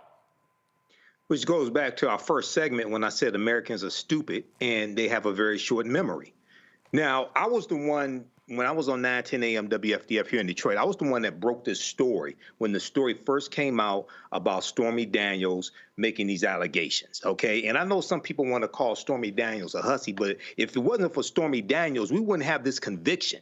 She actually helped bring Donald Trump down. Michael Cohen also, after Michael Cohen went to prison, and right before he went to prison, he testified in Congress and said, if you keep defending Donald Trump, if you keep working on behalf of Donald Trump, you're going to end up just like me. Okay, he said that before he went to prison. But it's also important to note, even though the initial infraction, which was the initial payments that Michael Cohen made to Stormy Daniels, the $130,000 he took out the line of credit, that happened before the 2016 election. Donald Trump was sitting in the White House writing payments to Michael Cohen to pay him back, and that was the falsification of business records. So you have the initial infraction, which was before the 2016 election, and then you have Donald Trump actually in office writing checks to Michael Cohen to pay him back, overpaying him and disguising it as legal fees when it was really paying back the hush money, okay? So it's important for people to understand that. Now, I agree with Matt. I think Judge Juan Mershon, who handled this overall, I think, pretty well. I think there should have been a fine. There could have been a fine. This is a Class E felony, lowest level felony in the state of New York. It could have been a fine of up to $5,000 for each count. I think there should have been some type of fine to send a message to Donald Trump, who is still defiant today and show no remorse whatsoever, just like that other punk-ass bitch, Rudy Giuliani, that you're about to talk about as well, to show him, look, you're not above the law. There's still consequences. So I think there should have been a fine. But, hey, this is the only conviction, and we have to Alan Bragg. I take my hat off to Alan Bragg. A lot of people thought that this wasn't going to work. You should go with another case first, things like this. They have to they can't decide on a conference call, hey, who should go with the first case? No, the statute of limitations was running out on this case, and he had to make a decision. Do we go with it or don't go with it? He made the right decision. You know, Nola, to Matt's point about, I mean, giving nothing, no real sentence, it actually aids all of these right-wingers who are like, well, this was all a waste of time if nothing was going to actually happen. And so, yeah, and I think what happened here was, and this is the problem that I have, you don't get immunity until you're the president. Not elect, not before, not when you're out. And so I just think this was total capitulation, and there should have been something, but I still stand by the fact his punk ass should have been indicted. He should have been prosecuted. He should have been convicted. And all these people who are now mad, and then I love all these people like, oh, actually, he stands a good chance of getting thrown out, whatever. Okay, good luck with that. But the bottom line is he did it. And we know he did it, Nola. Yeah.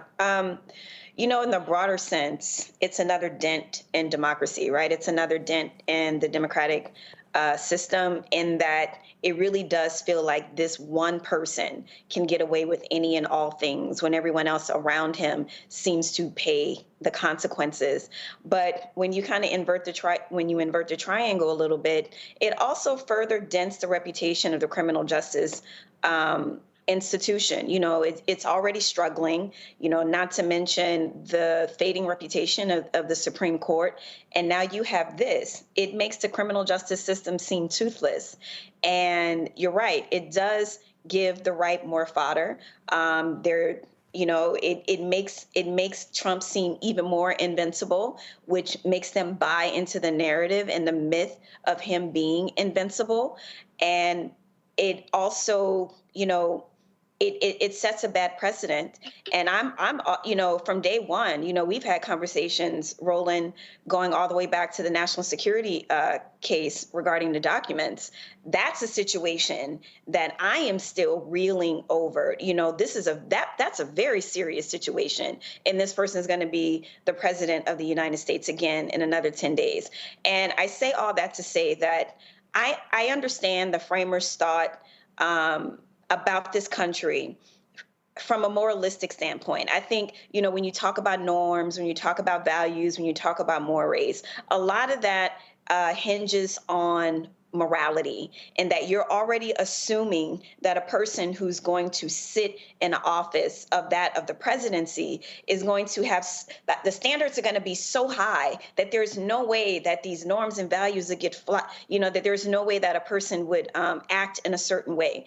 They have circumvented every single law. They found every single loophole to make American democracy seem fickle, to make it seem as if it is this kind of old and dying thing. And in many ways, they've proven that point. So how do we counteract that? That's where I'm going with this. What needs to happen institutionally to where not every single norm, not every single law, you can find a loophole?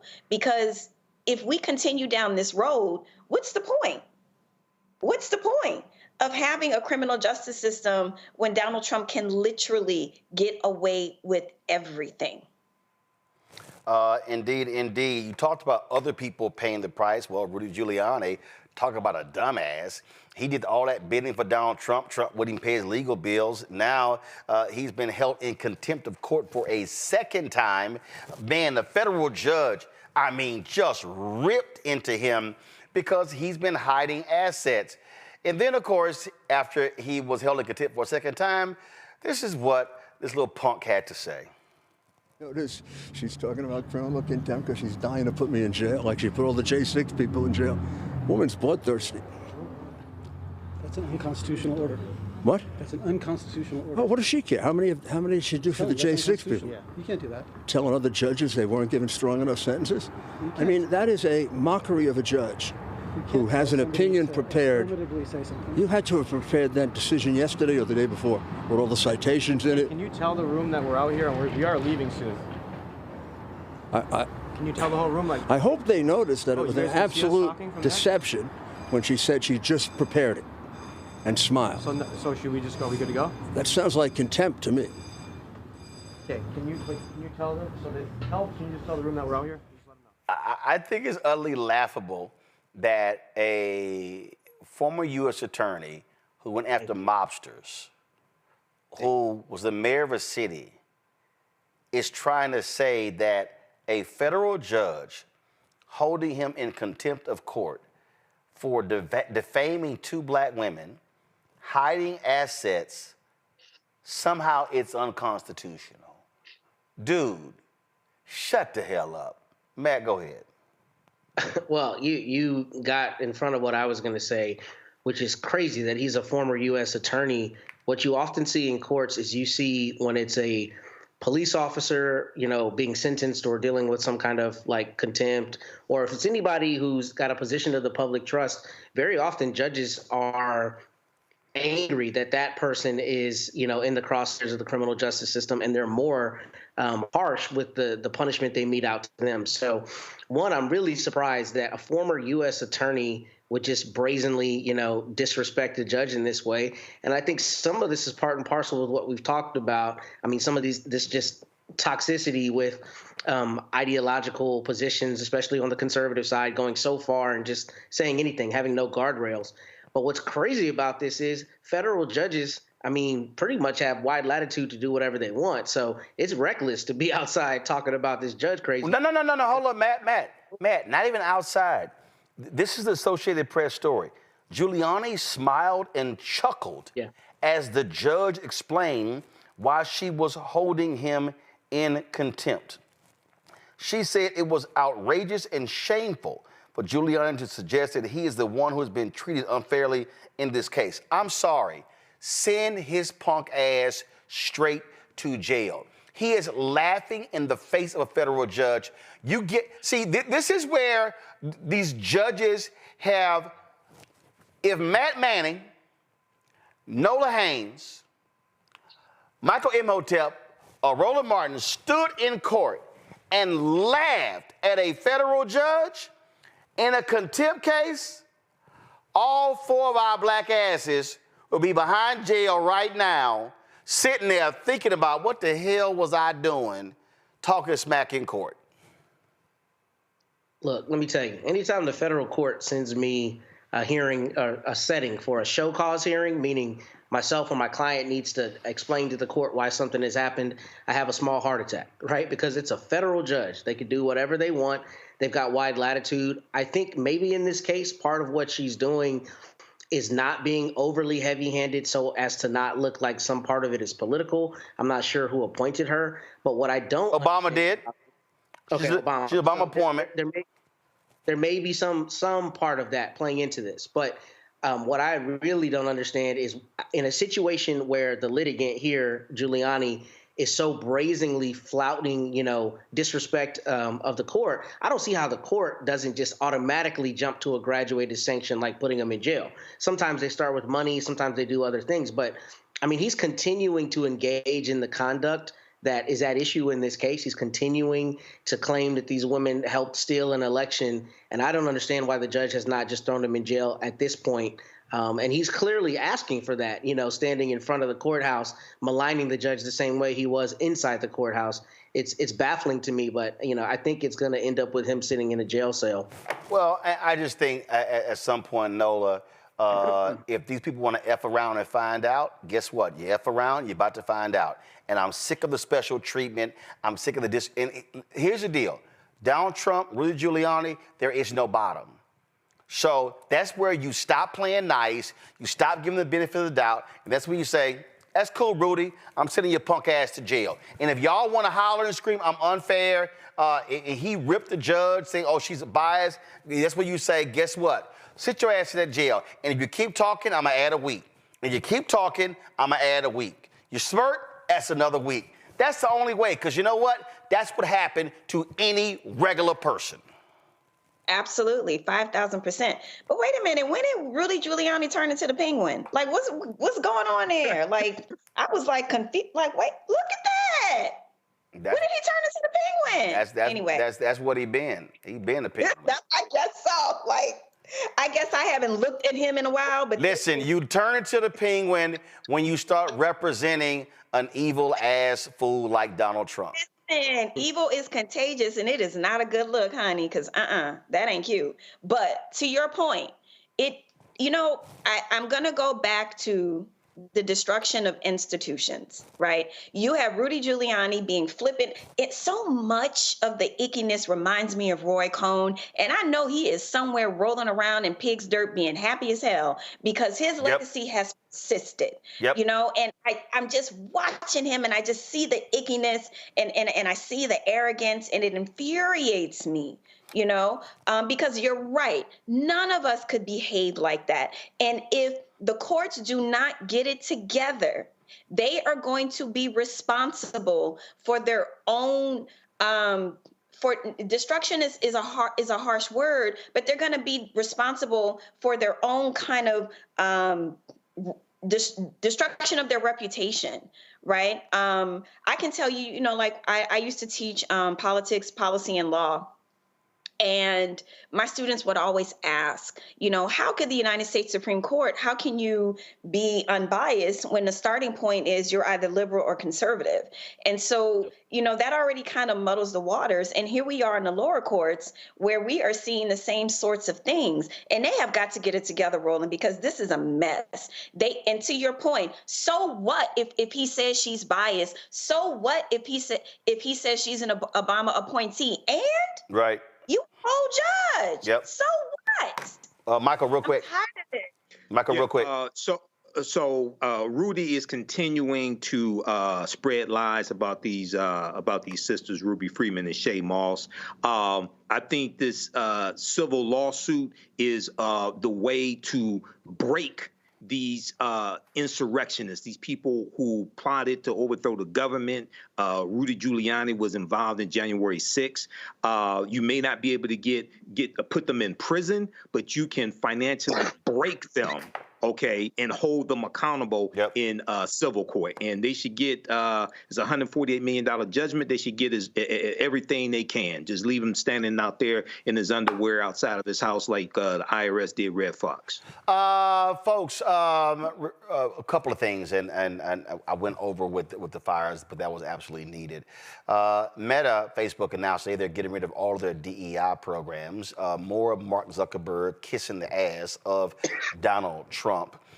Dealing with supply diversity, dealing with hiring, you name it, they're getting rid of all of it. Goes to show you they never gave a damn about it in the first place. That's what Isaac Hayes III, the founder of Fanbase, said in this video. All right, let me pull a video up. Because so what y'all have to understand what's going on is all of these companies are doing all of they can to kiss up to Donald Trump and the right wing. And so, that's all they're doing. So they're going to keep doing that. And so let me play for you. This is what Isaac said. Go. Today, Meta and Mark Zuckerberg announced the termination of their commitment to diversity, equity, and inclusion, just days after loosening their content moderation policies. This is a problem that must be addressed. Social media is supposed to be a place where everyone is seen, heard, and respected. This must not only be reflected in what happens inside the app, but also what happens inside the company. A company's commitment to diverse representation should not change because of political administration, profits, or because it's just good PR. That just shows us that these apps never cared about or respected diversity, equity, and inclusion, as long as it can be exploited for their financial gain. But now you know how they feel. So let me tell you how I feel. Fanbase was born out of the need for a new generation of social apps that don't suppress voices, encourage free speech, offer monetization for anyone to start earning revenue from the content they create, and reflect the diverse communities of this country. We just don't talk about inclusivity, we live it. We believe all creators deserve ownership, respect, and real opportunities to succeed. We are designed to give power back to the people who make the culture happen, not only by giving you the chance to own a piece of the platform, but by valuing every user, every voice, and every story. Diversity is not a trend for us. It's the foundation of who we are, and we will never step back from it. We are eternally committed to building an inclusive and supportive space for all. But now, it's time for action. It's time to bring your passion, creativity, personality, talent, and community to Fanbase. I want you to download Fanbase right now and tell the world the future belongs to you. With every download, we rise on app stores, gaining visibility for the movement that's already in motion. Your download is more than a decision, it's a declaration that what's happening is not okay, and that you have a choice to go places where you are appreciated, accepted, and respected. We won't stand for platforms that turn their backs on the very people that built them. At Fanbase, we see you, we hear you, and we're here for you. Together we can rise, thrive, and create a world that truly reflects the power of all. Just note here to my panelists, which I thought is pretty interesting. He said, because of Facebook and Instagram ending DEI and the possible TikTok ban, Fanbase has had the largest one-day growth ever in the history of the app. Here's the whole deal. These companies are kissing the ass of Donald Trump. And so here's the deal, Michael. Enough of this. What did Dr. King say April 3rd, 1968? He said, we don't have to throw one Molotov cocktail. We don't have to start any riot. He said, all we have to do is simply retreat, pull our money. In this case, this is where we as black folks say, Mark Zuckerberg, you can kiss our ass. We're going to go from Facebook over to Fanbase. I said before that one of the things that Fanbase will launch, because they're in the middle of a $17 million raise. They've raised 4.9 million. Once they hit 5 million, they're going to be able to have the money to have the engineers and launch something called Spark, which will be their Twitter functionality. And so just like how to utilize Facebook, it can do that. This is important because what has to happen is our people have to make a decision that we're not going to just keep sitting here going back and getting abused. This change is so pathetic. They literally, supplier diversity, which means contracts, they're like, oh yeah, no, we're good, all that. That's gone. Oh, they're no longer going to require a diverse candidate pool to be interviewed. Mark Zuckerberg is simply bending over and he's saying, give it to me, Donald. That's what he's doing. Yep. Hashtag punk mother Zucker. Okay. Make that trend. Punk mother Zucker.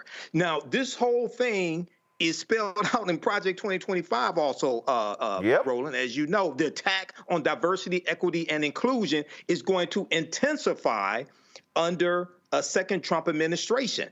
It started with the attack on critical race theory in the first Trump administration, and it has continued, and they're going after corporations. We've seen Walmart, we've seen some in the auto industry, Facebook most recently, and I downloaded Fanbase, so I'll be posting on my social media platforms. I got 1 million followers on Facebook, the African History Network. I'm gonna try to migrate people from there over to Fanbase, but redistribute the pain through targeted, sustained economic withdrawal strategies. This is what Dr. King said April 3rd, 1968 in his speech, I've Been to the Mountaintop. People need to go on YouTube, listen to the entire speech, because he lays out an economic blueprint for African Americans. But yeah, Fanbase that's what we need to focus on, support, set up, migrate over to that platform and invest in it as well.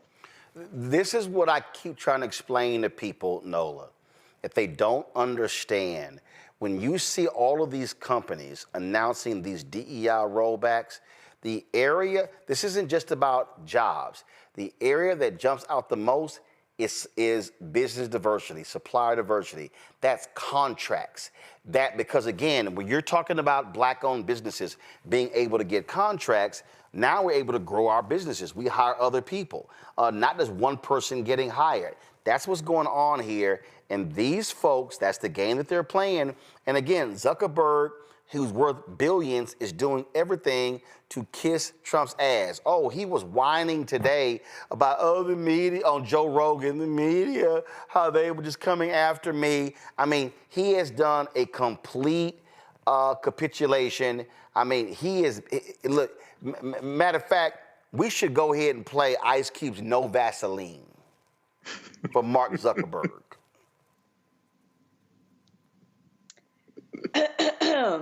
Yeah, I said it. Go ahead. I'm not a mean person. I am not a mean person. I'm petty. I ain't mean, but I'm petty. I'm trying to understand the new look. The fro, the little chain. He looked like a background person from like a black exploitation movie from the 70s. Like, he's going through something, is what I'm saying. I don't know what this version of him is. He may not know what this version of him is, but it's not a good look. I have not been on Facebook in buku years, and I'm happy that I left. I am on Instagram and Threads, and I also do have a Fanbase account that I will spend more time cultivating. Look at what is going on with this look. What is That's his Justin Timberlake look. That's Justin Timberlake. Is that what that is?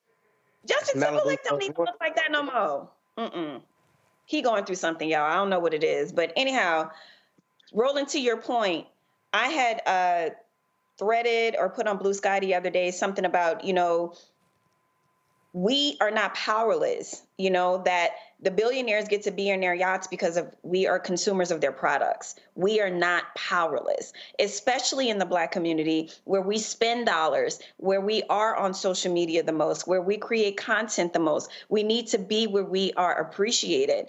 And, Charlotte Clymer had tweeted something earlier that, it's going to be a circle back for all of them. It's going to be a circle back for all of them. And then they're going to try to say, oh, well, that was a different time. We didn't mean what we said. They are going to need the DEIs again. And, I want to say one thing about the whole DEI thing that has become a cuss word, that has become a slur against Black people.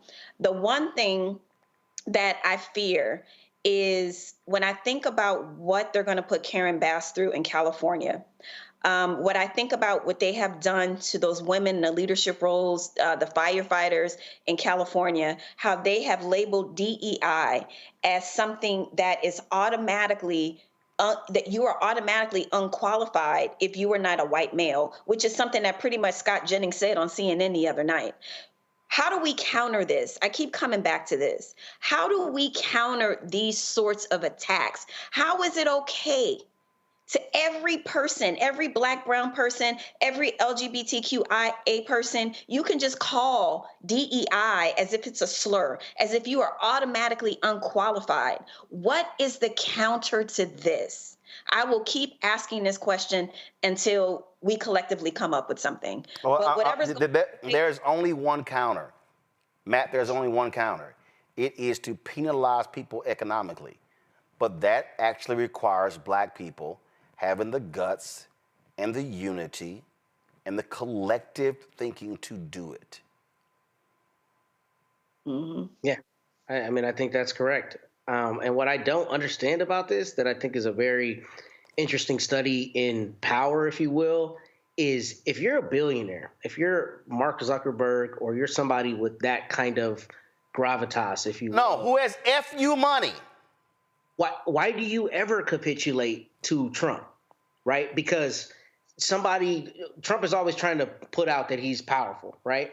But you look at Musk, you look at Zuckerberg, you look at these mediocre but extraordinarily wealthy people who are in that echelon, at least financially. Like, why would you ever capitulate? I don't understand what the strategic move is here beyond, I guess, some concern of the government reining in Meta. I mean, obviously it's about money. I don't know where it ends with the money, but I just don't understand why Zuckerberg would do this, because to me, it seems to be counterintuitive to his business goals.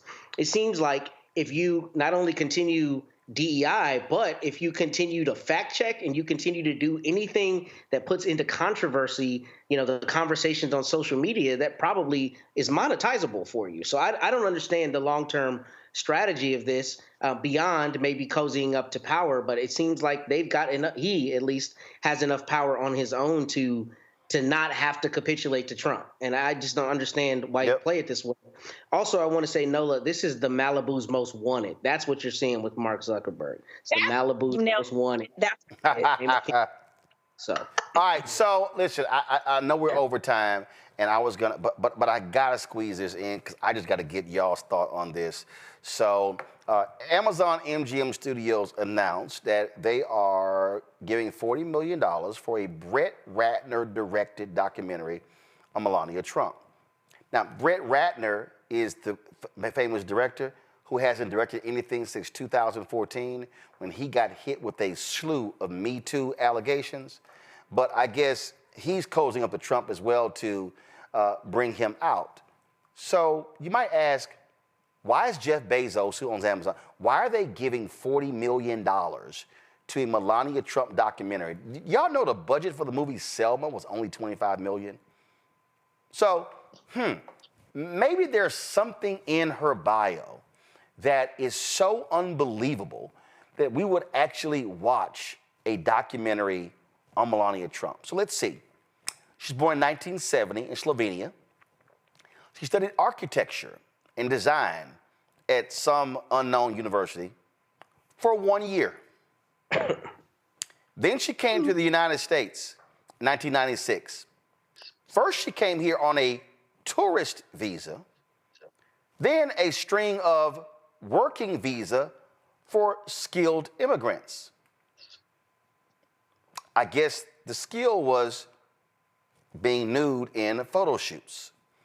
She meets Trump in 1998, marries the orange one in 2005.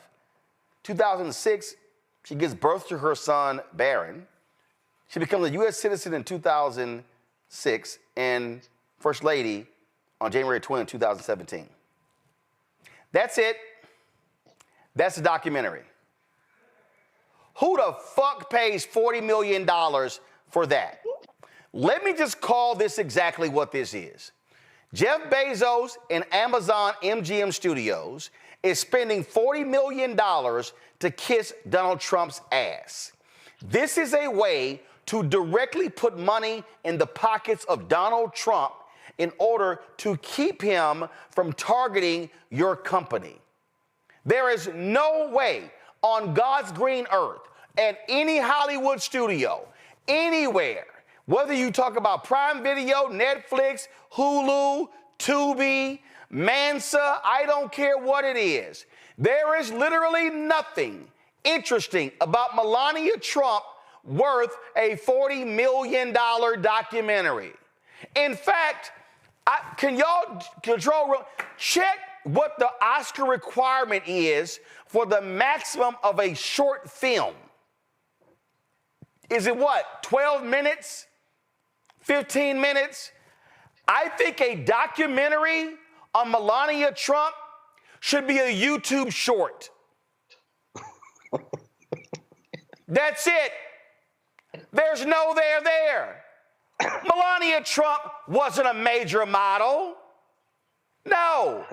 Melania Trump wasn't some philanthropist. Melania Trump wasn't some person out there doing the public good. She can barely talk English. She's a birther. She was a horrible first lady. She didn't care about the people. She chose not to even send Trump a text or a tweet on January 6, 2021. This is corporate America being so in the tank for Donald Trump that they know they couldn't just give $40 million to his PAC. So, Amazon and Jeff Bezos and the Amazon MGM studio executives, what could we do to curry favor with hey, how about this? We can give Brett Ratner, again, a man who did a lot of Hollywood films, the Rush Hour films. He hasn't directed a movie since 2014 when he got hit with Me Too allegations, and he's the one behind a Melania Trump documentary at $40 million. I only have 5 words. Get the fuck out of here. I'll go to my panel for y'all final thoughts. Noah, I'll start with you. You know, I've been out of Hollywood for a while, but I remember back in the day when a documentary, if you were getting $1 million for a documentary, honey, you were doing it big. A $40 million documentary. And you know, to your point, I definitely don't like to malign other women. But when you're talking about $40 million to document a person's life, there has to be something to document, to your very colorful point, Roland. And I don't know that much about, you know, the future and former First Lady. I just read it for you.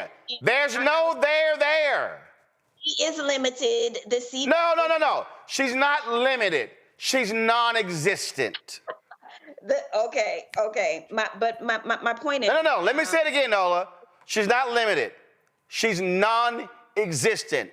I don't even think you could put a camera on her and talk to her for longer than 8 minutes. Okay. This is not going to be a documentary. I'm telling you.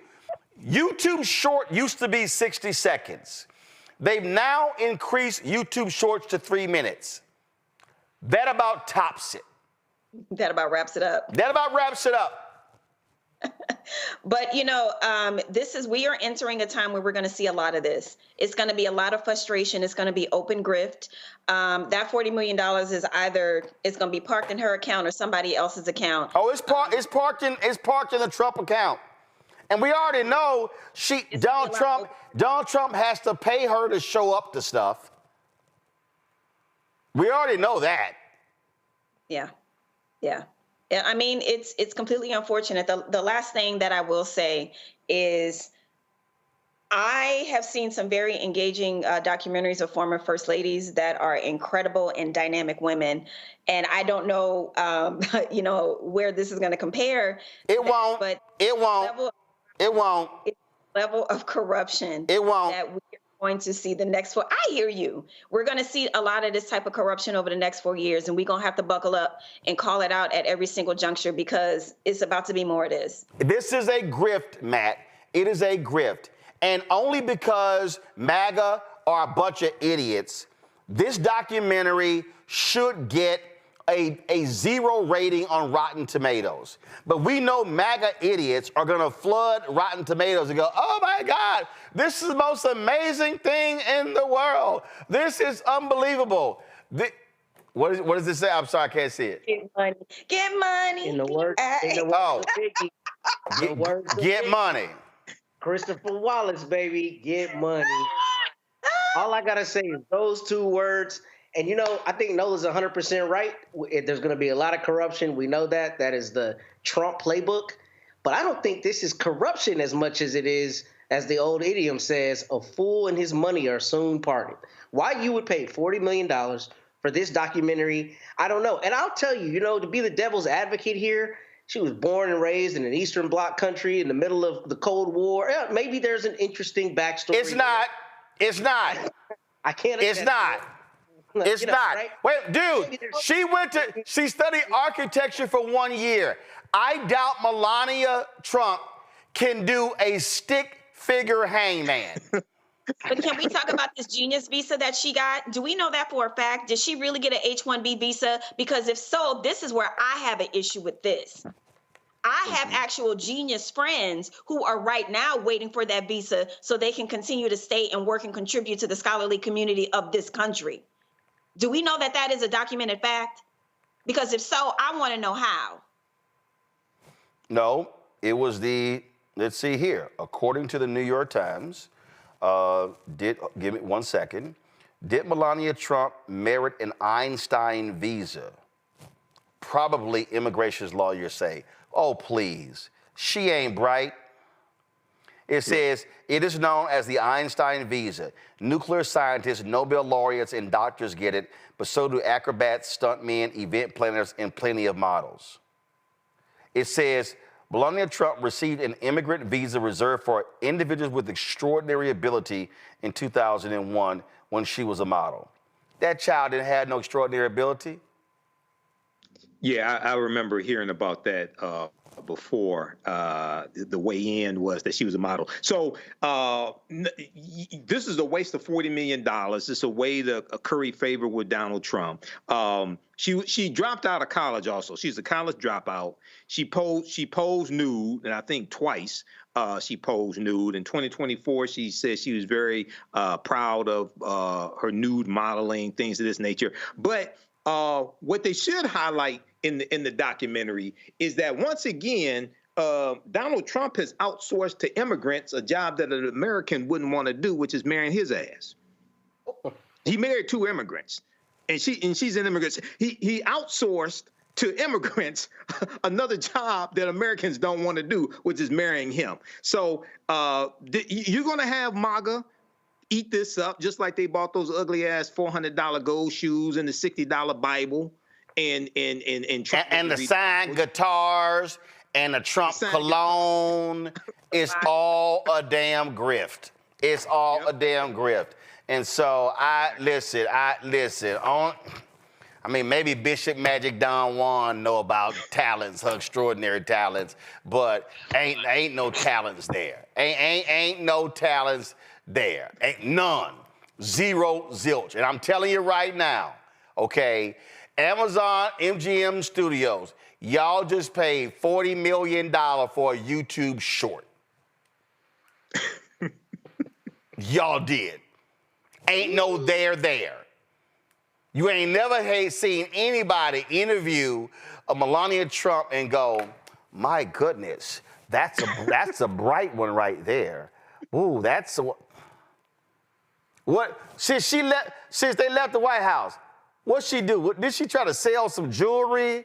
Was she on QVC? What? Ain't no there. I don't know what she did. That's my point. $40 million for 1 year for a dropout who studied architecture. That girl can't. Get the power he wants. That child can't draw to save her life.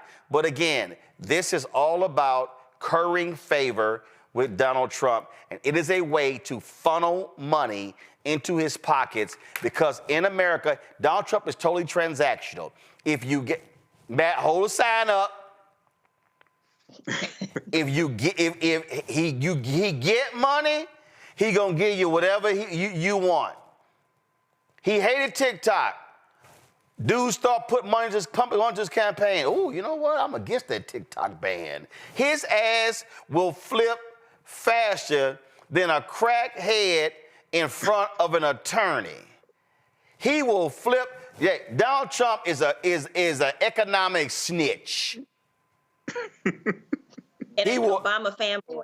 He will absolutely flip $40 million. I'm telling y'all right now. It's a YouTube short. I don't know, man. She from Slovenia. She might be able to rebuild a 1987 Yugo or something. You know, I mean, she got to have some kind of skill with that kind of background. It might be something there, you know? Have a little faith, brother. I'm going to just sit here and smile and be pretty. Really, Matt? It's the best I got. I don't know why you paid $40 million for that. I'm trying, bro. Like, I'm trying. Really? Really, Matt? That's the best you got? You know. That's why Ohio State up 7-0. Anyway, y'all don't waste y'all time even sit.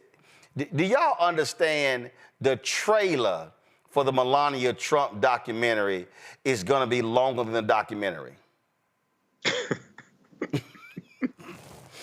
Man, let me go. Good luck to my Texans tomorrow. We don't care about no other cities, teams, so to let y'all know. So anyway. we don't. I don't think the Saints are in the playoffs. Anyway. Are y'all in the playoffs? No, you're not. It's always go Saints around here. I'm not a fickle fan. No. You can be an exuberant fan but you sitting at home this playoffs. So I mean, it don't even matter. So that's all good. Matt, by the end of the night, you'll be crying, and Michael, we don't care. All right, so there we go. So that's all I got to say about that. Say what? Texas A&M ain't playing, so that's all I got to say about that. But Ohio State is playing. So there we go. All right, y'all. That's it. I appreciate it. Nola, go cook some gumbo. All right, y'all. Dr. No Haynes, good night, y'all. Since he always seemed to want to forget, as my mama would say, remind everybody all the time. Remind us of what? Remind us of what? You forgot Dr. Nola Haynes multiple times. Oh, okay. All right. Okay, Dr. Dre. Okay. All right, y'all. Be sure to support the work that we do here at the Black Star Network. Join our Bring the Funk fan club. If you want to support us, join our Bring the Funk fan club. Use the Stripe app to give via Cash App. The QR code is right there. If you are listening, go to theblackstarnetwork.com. Also, see your checking money order to P.O. Box 57196, Washington, D.C. 20037-0196. PayPal, R. Martin Unfiltered. Venmo is RM Unfiltered. Zelle, Roland at RolandSMartin.com. Roland at RolandMartinUnfiltered.com. Download the Black Star Network app. You can get all our content directly. Android phone, Apple phone. You can also download us on Android TV, Apple TV, Roku, Amazon Fire TV, Xbox One, Samsung Smart TV. Be sure to get my book, Wild Fear, How the Browning of America is Making White Folks Lose Their Minds, available at bookstores nationwide. Get the audio version, which I read on Audible. Also, get our Roland Martin Unfiltered and Black Star Network gear by, of course, our shirt. We tried to tell you, FAFO 2025. And also, don't blame me. I voted for the black woman. We got t-shirts, hoodies, wall art, and mugs, and more. Go to rolandmartin.creator-spring.com or just go to blackstarnetwork.com. You can access all of our merchandise there, folks. Of course, every Friday, we always salute the people who have contributed to our show. And so we'll end the show with that right now. I'll see y'all on Monday. Holla!